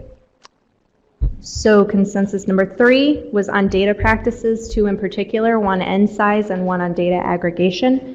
So the minimum N size for the accountability calculations would be set at 20 for all indicators, and for statewide reporting, so when we have to publish the annual report card with all of the ESSA required data components, that would be an N size of 10, so that for all students in each subgroup.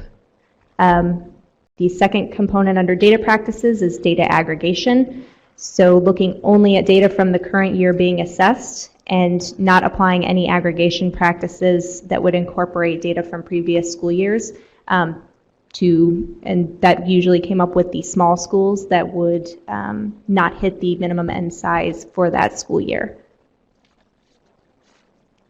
Any questions? Makes sense. Okay.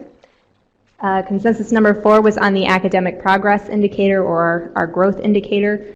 So the consensus that we heard was to continue to utilize the current growth to proficiency metric as the academic progress indicator for grades 4 through 8 and 10 in English language arts and math, and then to reassess the growth to proficiency table with the introduction of the iLearn assessment in 18-19 school year, which was recommended by our growth expert as well.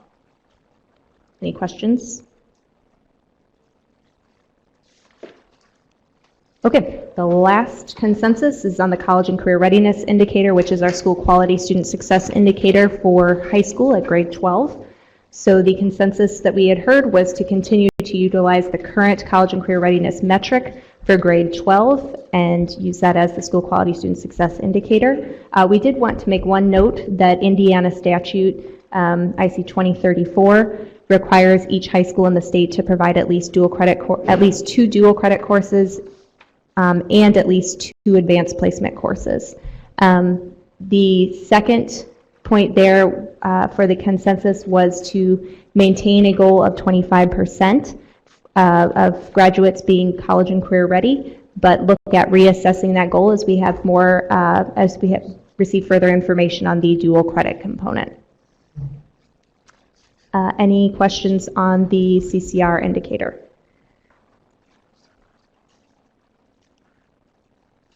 Okay, the last component here is on the area that we would need consensus, and this is in regard to the indicator weights. And what we reflected here is what the department's ESSA workgroup for accountability reached as far as their recommendation. So we split this up into grades 3 through 8 weightings and then grades 9 through 12 weightings.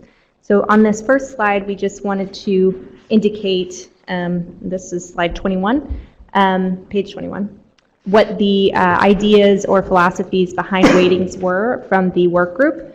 So first was that the academic progress or growth indicator should be given the most weight in the system.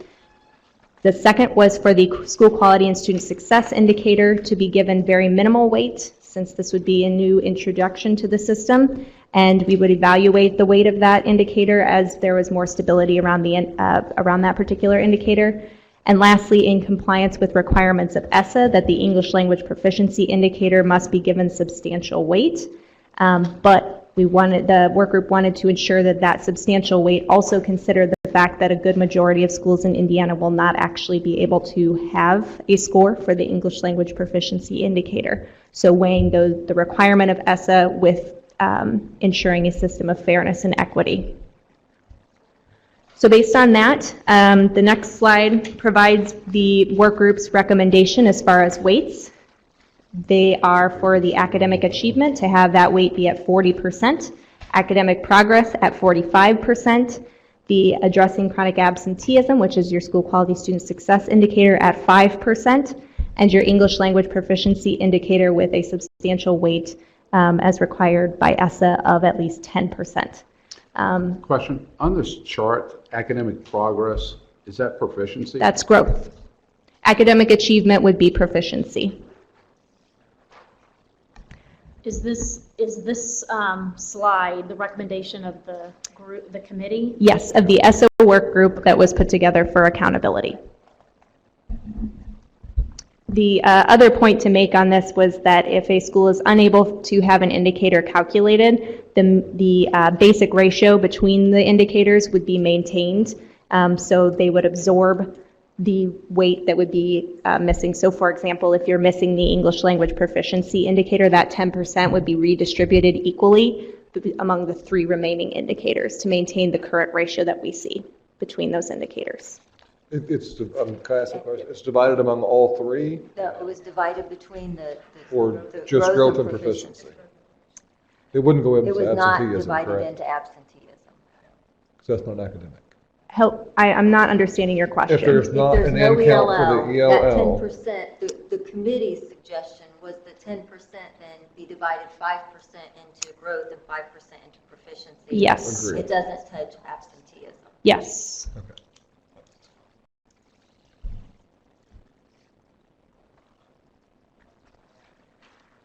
So on the next slide, we did run, and I want to make the major caveat that what we ran was not, we were unable to incorporate the English language proficiency indicator at all because we have 0 data on that from 15-16. So what we ran was the 15-16 data with the academic achievement, academic progress, and chronic absenteeism indicators at 3 different weight distributions. The first was the 15-16 actual weights that we saw, so that would be 50% for your academic achievement or proficiency, and 50% for academic progress or growth.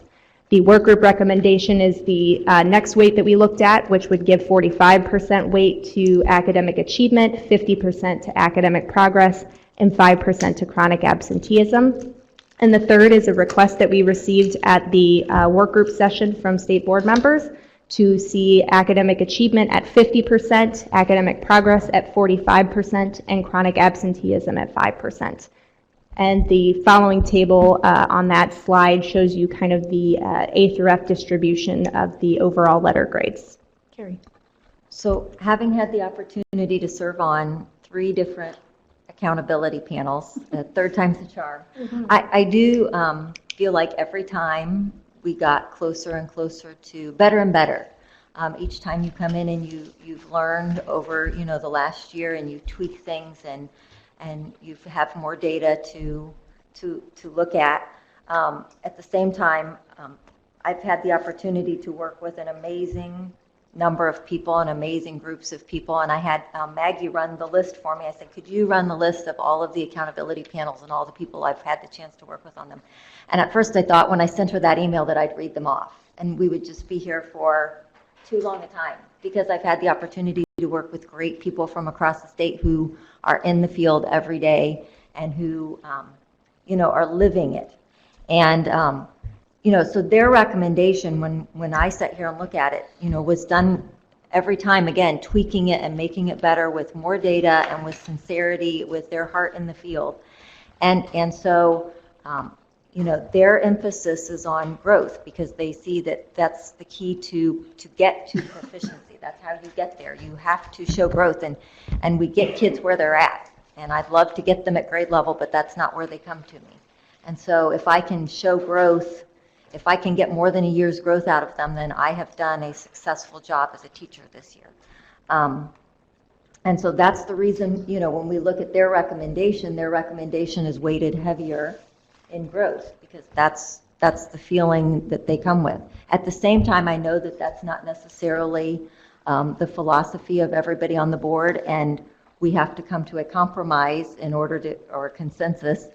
And, so I look at what the board discussed at the last meeting and at the board's request and different consensus, and I would request that we find a compromise and that we go back to what we're currently doing, which is at least a 50-50 share. And it's not 50-50 in percent, but that we split them equally, because there is the philosophy of proficiency is proficiency, and I get it. Do they know it or not?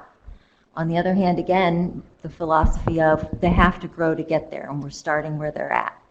And so if we can find that consensus and each give a little bit and end up at a 42.5% and 42.5%, I think we've again listened to the field, because these people deserve to be listened to, and at the same time found some consensus, hopefully. So that's, having served on the panel for many times, that's my thoughts on it. Thank you. BJ? If I could piggyback on what Carrie said, and I was one that wanted proficiency weighted higher. And I enjoyed my candid conversations with Carrie. I hope that she knows that, because a few times during text I was like, I hope that didn't read wrong, because I have nothing but respect for you do it. And when I have conversations like that, and when we go back to this, they say in a negotiation, if you feel like you lost, I feel like I lost, everyone probably won. So I feel like the 42.5 and the 42.5 is truly a consensus that's more than fair. So would you recommend, is that a recommendation for 42.5, 42.5 for growth and proficiency, and then 5 and 10. And 10, and the 10%, if there's not an end count, would revert back into growth 5%, proficiency 5% only. Split evenly, yes, again, between them. Happily support that. Dr. Yeager? And this is another issue that, once we submit this, we can readdress this. Is that correct? If they kick it back to us? Yes. Okay.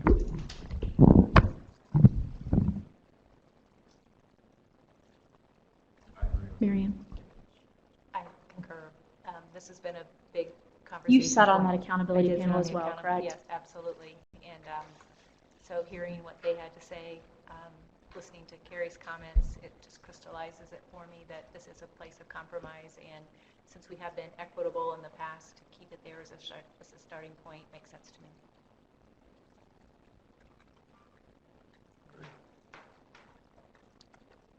Any other comments? Headlines, or how do you? Well, I mean, I've heard, Katie, do you have a comment on that? I'm willing to support the recommendation. I'm fine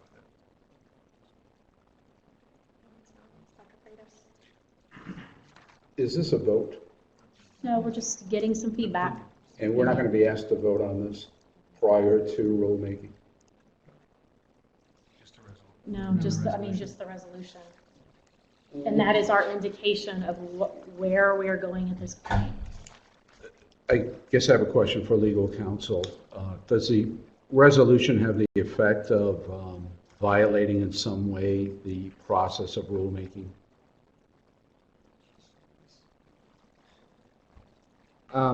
It's a very good question. And what is the authority of a resolution? Well, I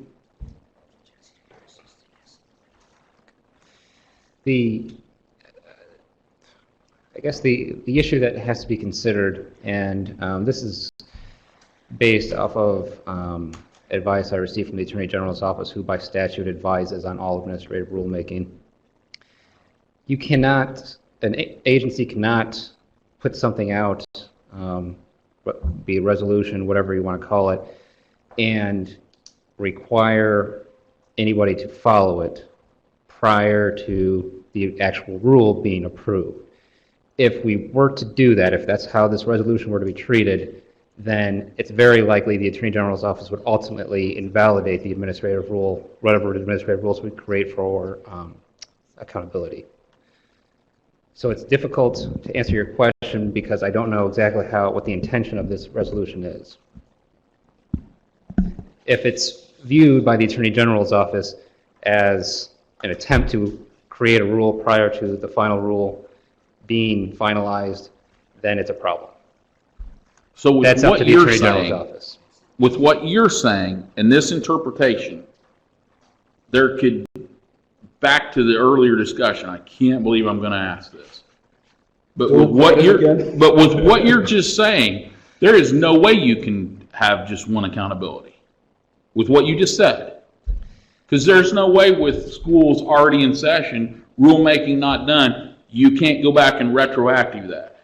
That's what I heard you just say. Yes, for state accountability purposes, we cannot hold schools accountable for a system that's not in place. So you can't have one this year. So there will be the accountability system that's on the books right now. We can't change that for this upcoming school year. We have to use that for the state level. But we also need to account for the federal accountability. So we're under both accountability systems. You can't be not under the federal accountability system, correct? Correct. We have to report data at the federal level, and then for state purposes, there's the state accountability system. For 1 year. The resolution only addresses ESSA. Because it only relates to what you would be agreeing to go into the ESSA plan. It doesn't go beyond that. Dr. Ernest, to follow up on your question, yes, we have to give schools a grade under the current accountability system for next year. Okay. Can we change the accountability system through a resolution? No. So what's the purpose of the proposed resolution? I can't address that.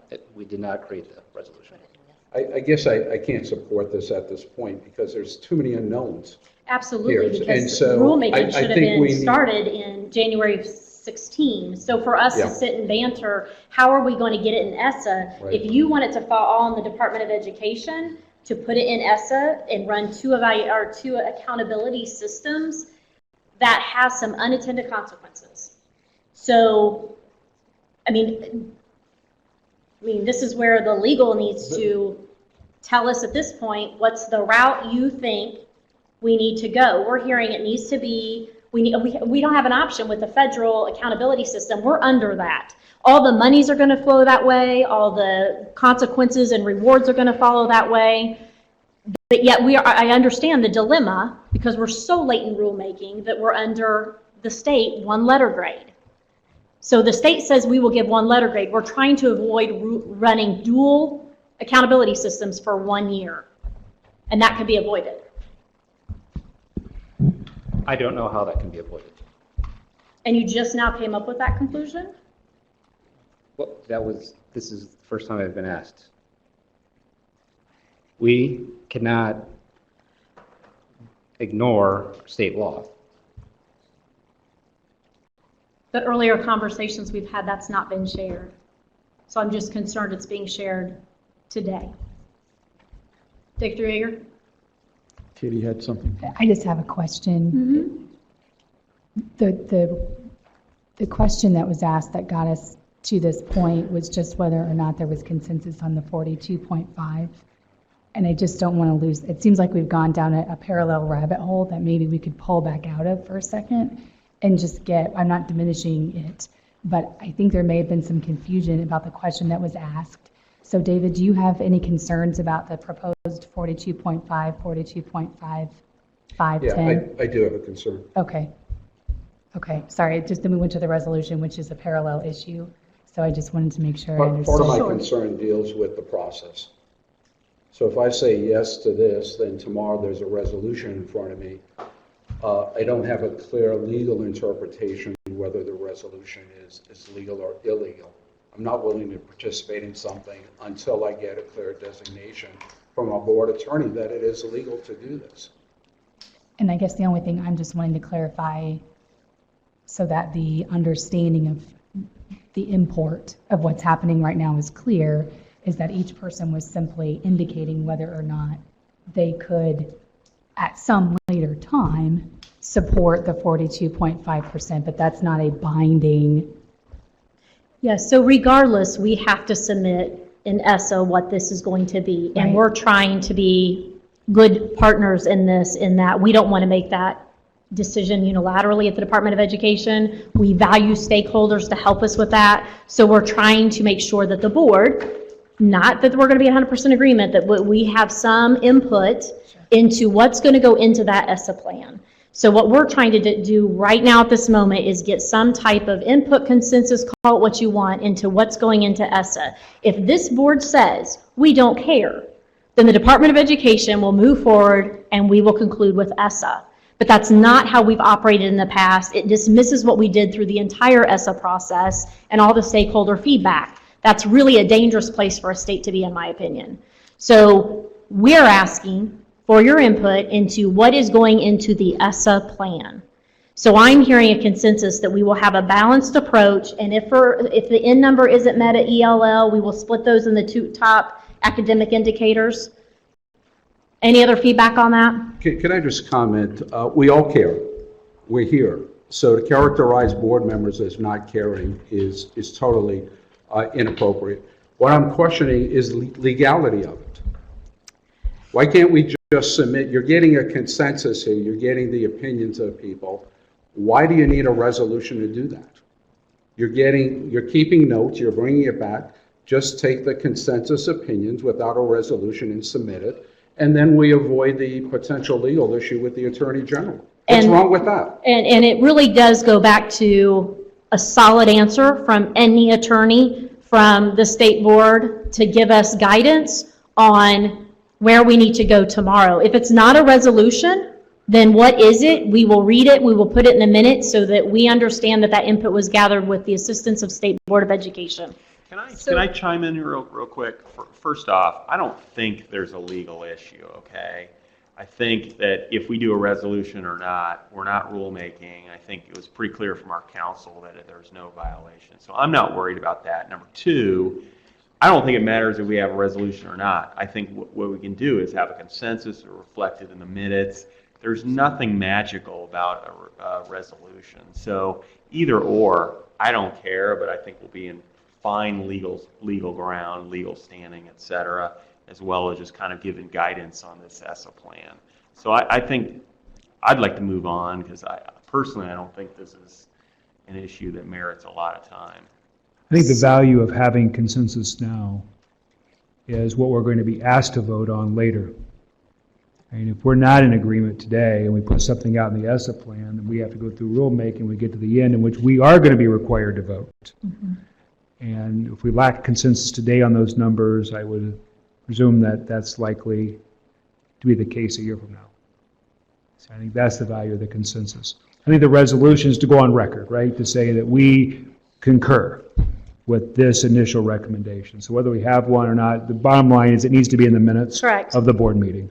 And it will be in the minutes, whether it's in the form of a resolution or whether we write in the minutes and we approve at the next meeting that this reflects the position of the State Board of Education or the majority of the board. One point, just for what it's worth, for those who weren't around when we went through the rulemaking process of the last A through F rules, is that the board actually did adopt resolutions to guide the rulemaking process. So this wouldn't be precedent setting to Maggie, have a can- resolution. Do you know when that happened? What, I know Yeah, I'm that putting would you have on the been spot. fall, winter of 2014 or 2015, 2014. Winter of 14? Fall or winter, probably, I think it was November board meeting. Okay. Could the state board staff look into that, please?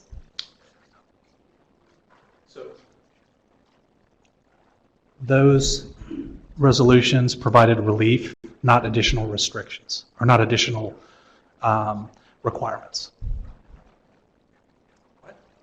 So those resolutions, for example, when we moved to a more rigorous assessment,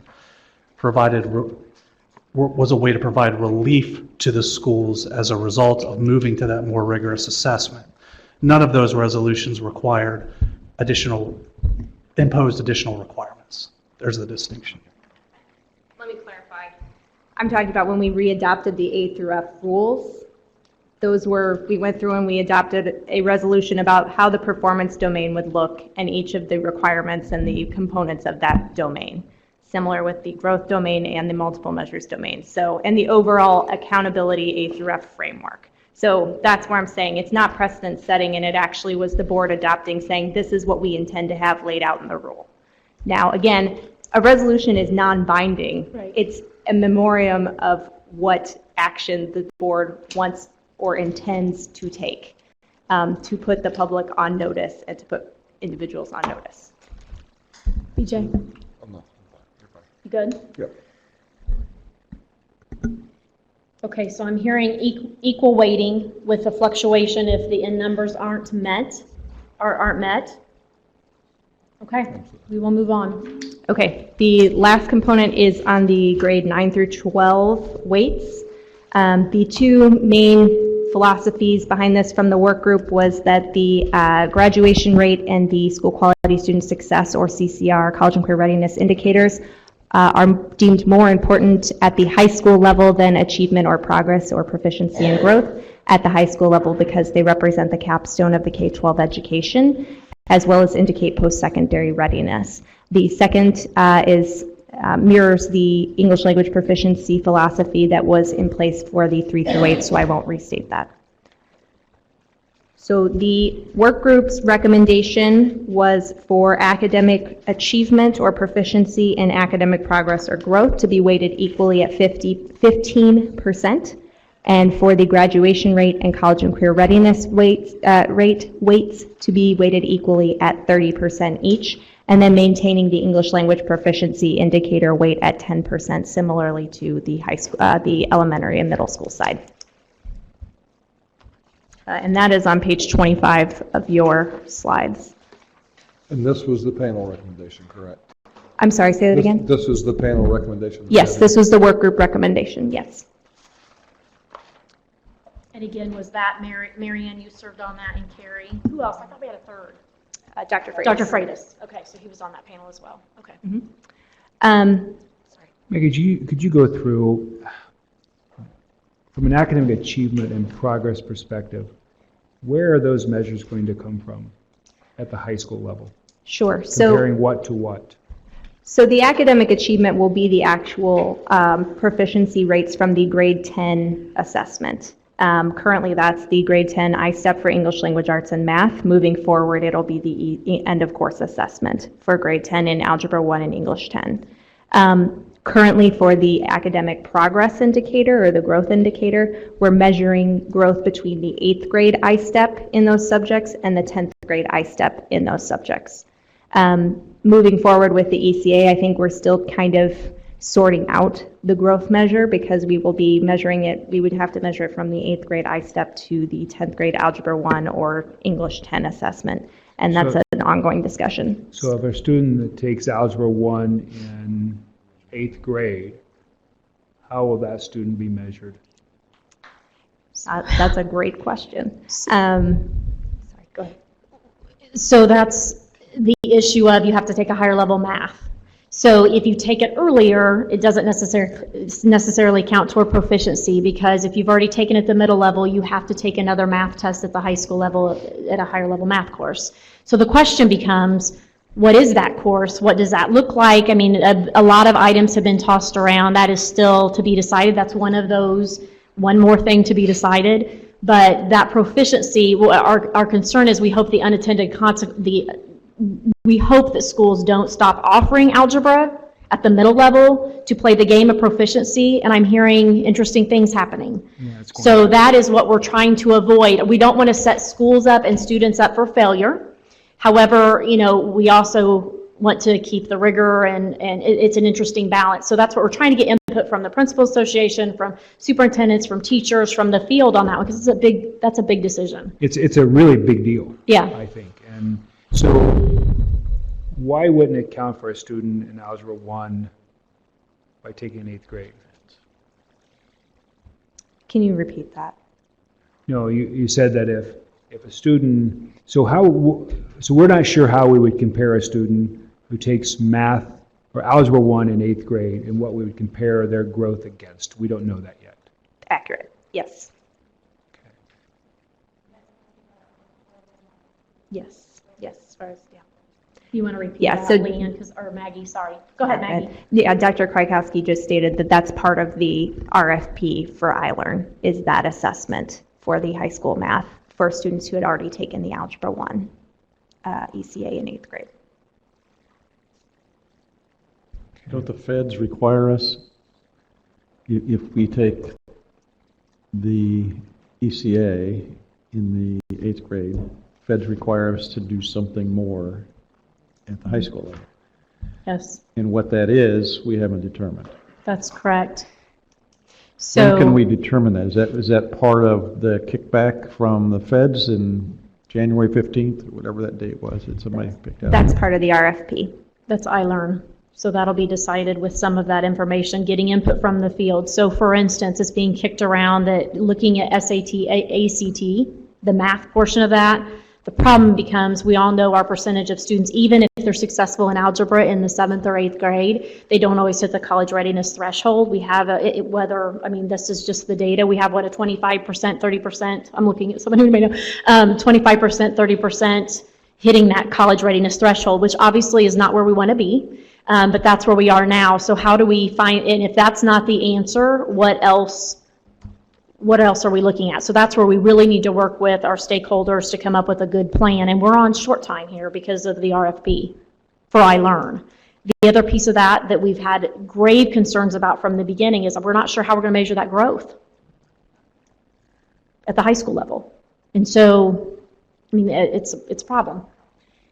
I'm really struggling thinking about it. It makes sense when you're looking at academic standards from 3rd grade to 4th grade and you're measuring growth, and so now you're talking about very different math courses, right? And you're going to try to measure growth from the end of one math course to the end of another math course. And you're going to try to measure growth in that. That's going to be a really interesting measurement, and how you really get to that in a substantive way. And to say to schools, what about a student who just performs very well in both? How do you measure growth? Is it an algebra growth? So growth is it- not required though at the high school But level. it's in here. Correct. I'm just saying, if as a state we decided you have to have it at 3.8, but at the high school level you don't have to have growth. But from the field, we've heard loud and clear, many of them they want growth. They want some. I'm just questioning how we're going to measure it. Yeah. Right. And I understand growth. We want students making progress, but there's really, is growth around a single assessment, or is growth around progress toward graduation? Are there other ways to measure growth? So you could have a student saying, here's what it takes to stay on a path to graduation, and are you making progress to that? There are other ways to measure growth other than just trying to take 2 courses and look at performance between the courses. And I know the principals are also looking at how do we define those math credits. So that's an interesting conversation happening. I know Steve Baker's here, but there's a lot of conversation, and they are really trying to hear from the field and come up with some innovative ways to look at this. So those conversations are happening, but we just don't have the answers today. So with that in mind, the reason we include it in what you see here, as far as the weight projections, is because we do currently have it available. So this reflects where we are today with the. Mhm. So on the last slide there is similar to what we did with grades 3 through 8. On the grade 9-12 side, we ran some simulations to see what different weight distributions would look like. Again, with the caveat that none of these can include growth because it was not available at high school for grade 10 last year in 15-16, nor do they include the English language proficiency indicator. So it would only be based on academic achievement or proficiency, graduation rate, and the college and career readiness achievement rate. So the 4 scenarios that we ran were the actual 15-16 weights, which were, it was 25% for academic achievement, and then graduation rate and CCR were weighted equally at 37.5%. Then the second simulation we ran was with what's actually explicitly written into the State Board of Education administrative rule, which is academic achievement at 40% and graduation rate and CCR achievement rate at 30% each. And then the work group recommendation, which we took the missing indicators and equally distributed them to maintain the ratio. So that would put 20% academic achievement and then 40% at graduation and CCR. And then the last simulation there is the feedback we received at the work group session from state board members to see the academic achievement, graduation rate, and CCR achievement rate. And what we did with that, because we were missing 2 indicators, was to distribute those missing indicators equally to maintain that ratio. So academic achievement would end up being at 45%, graduation rate at 25%, and college and career readiness achievement at 30%. And the second table there at the bottom right is what the letter grade distributions would be, the overall letter grade distributions would be at each of those weighting distributions.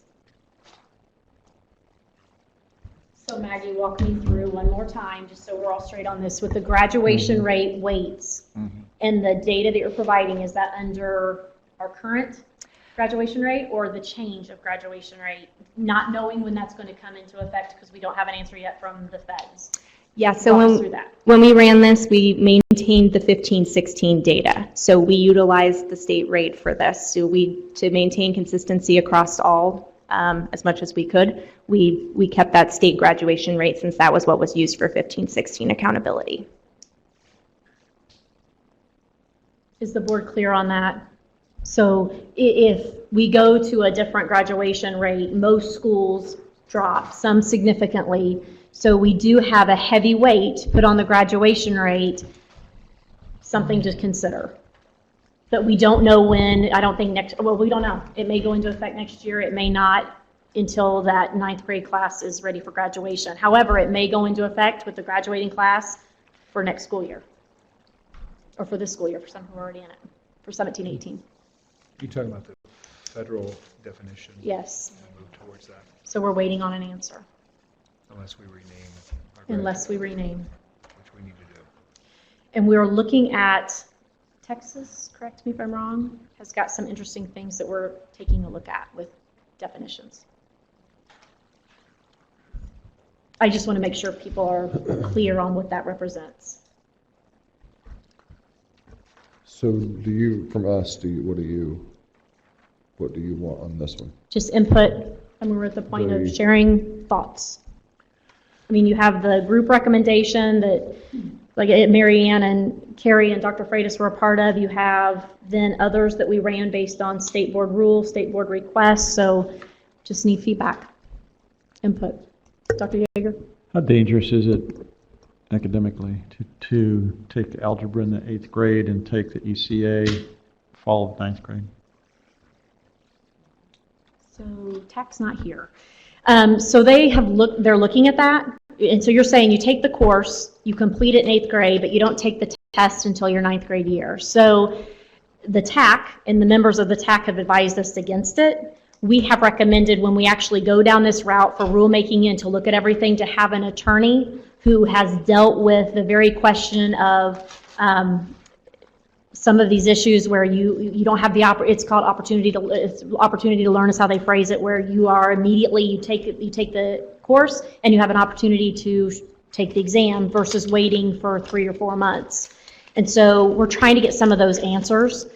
We have been advised against it from most people. Lots of ways around that, like a review 2-week session. There are all kinds of ways to bring kids back up to speed after that 3-month layoff. So I would say that we shouldn't close our eyes to that. If that's a viable option for us, it doesn't cost us a dime.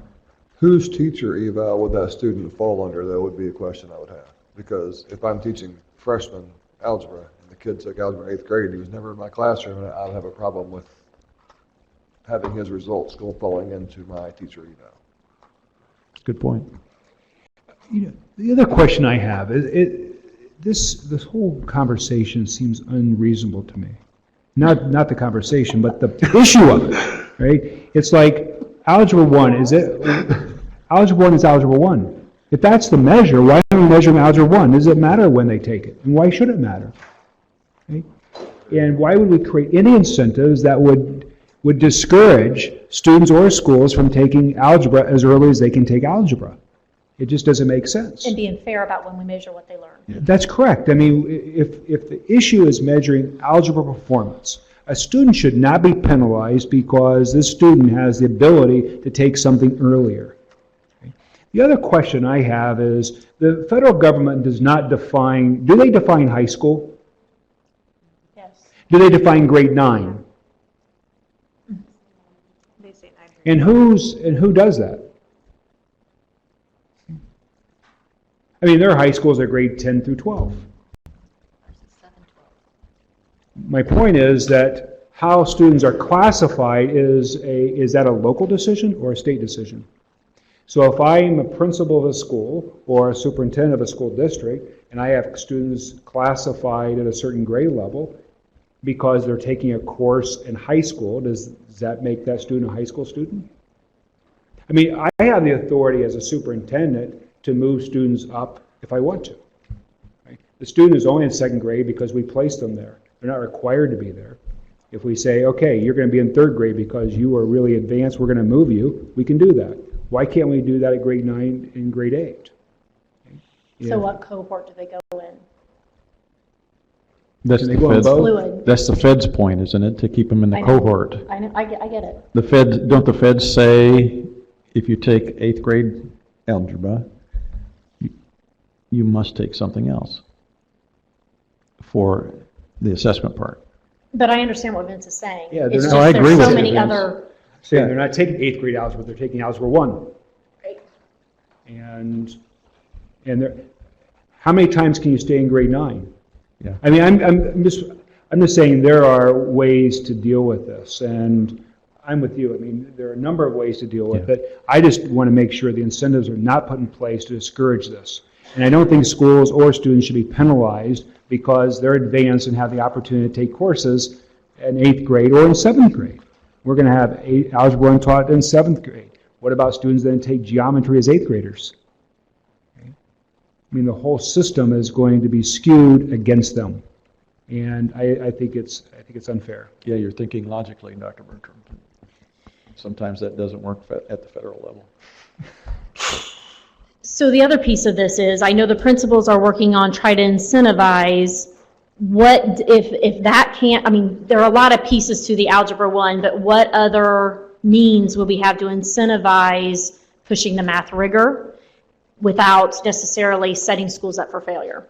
And so that conversation is happening, and they have a lot of recommendations, and we will fall back on conversations with them and continue to have more and more meetings with that group. So that decision isn't made yet, but we hear all your concerns. They're not truly new concerns, but we're working toward that direction. Any other comments about the 912? Mary Ann or Carrie or Dr. Freitas, we were on the panel. Do you have anything to share? No? So Dr. is this- Yeager? I didn't close it down to everybody else. I'm just. No, I think we pay We're gonna attention to go what talk. the work group said, and let's move forward. Okay. That's my opinion. Maggie? That's it. Okay, any other questions, comments about what we just discussed? I would just encourage us to continue pursuing the renaming of our diplomas to align with federal requirements to avoid an unintended consequence in this. You know, I think we should be able to measure our students based on our accountability system. And if there is misalignment with the federal definition, then I think we should align with that to ensure that our accountability system is what we're using to truly measure our graduation rate. We would welcome from the board feedback into, I know Patrick right now is doing his homework across the different states on how that looks, any feedback you may have, but, you know, obviously that will be a decision for our legislators that would welcome state board feedback, and this would be a good time for the state board to take a stance and try to help us with some statutory language. I've asked both the DOE legal folks, or message to the legal folks to the DOE and the State Board of Ed legal folks to give us the definition of what needs to be changed legislatively, what is the specific statute, and what kind of verbiage needs to be moved forward to get that change. And I And know Dr. Bertram, I Marcia- agree with you wholeheartedly. Yeah, Marcia's been working on gathering that because there's so many splinters where that language is touched. So Marcia, I don't know if you want to comment on that. I know you've been working on that. I think there may be several ways to go.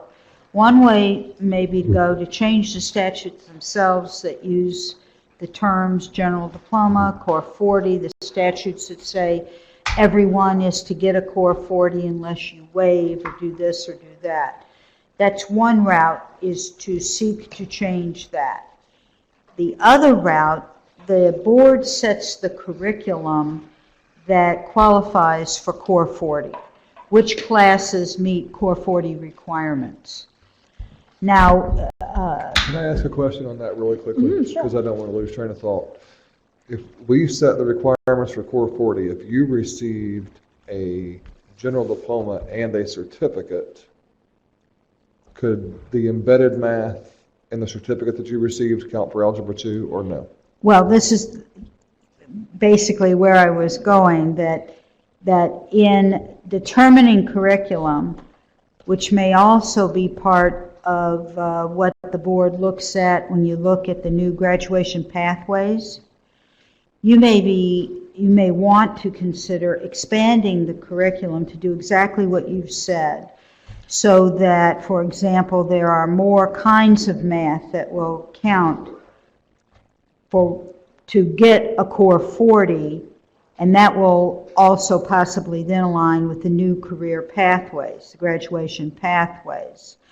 So I guess what I'm saying is it takes maybe a little bit more conversation to determine the direction the board wants to take.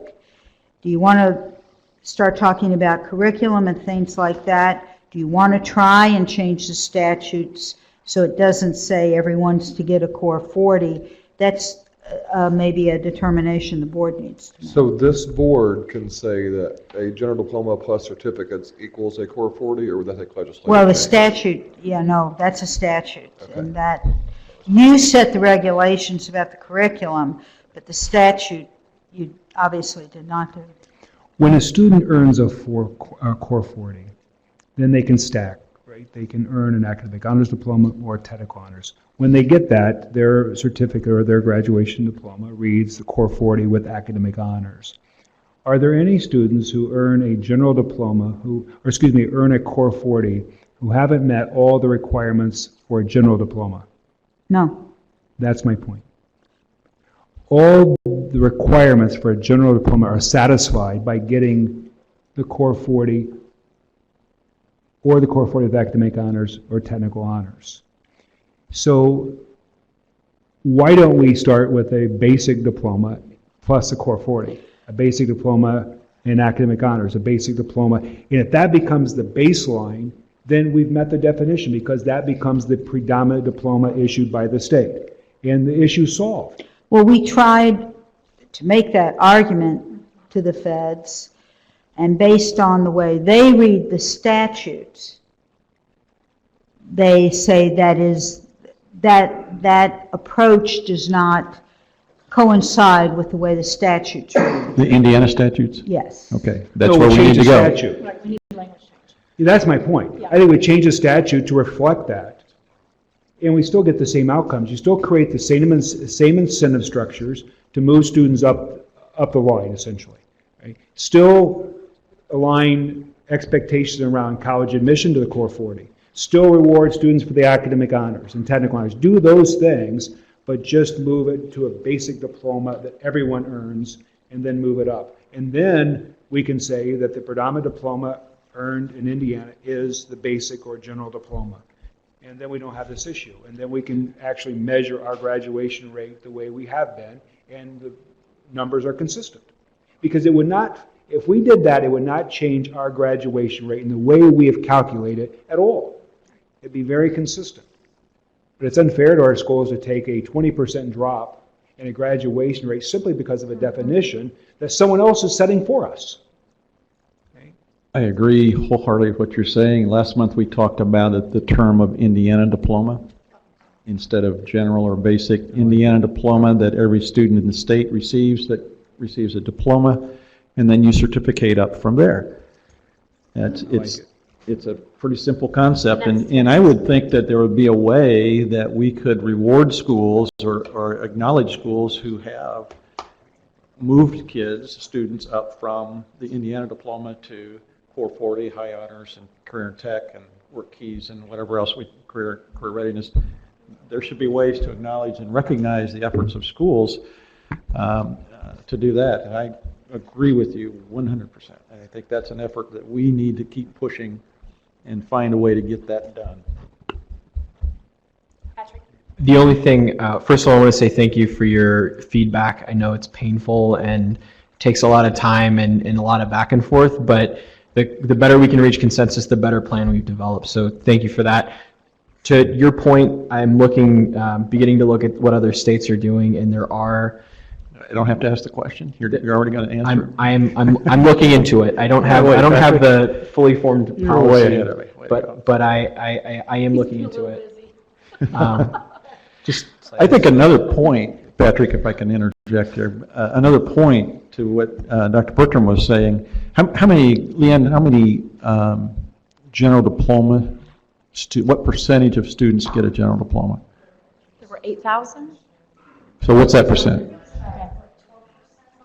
Okay, I had 13% written on my sheet. Can you imagine going to 12% of the parents in the state of Indiana and say, oh, by the way, your child's not going to get a diploma? Or the workforce. And you talk about a firestorm that we need to head off because we have the ability to do it and the wherewithal to do it and the methods to do it.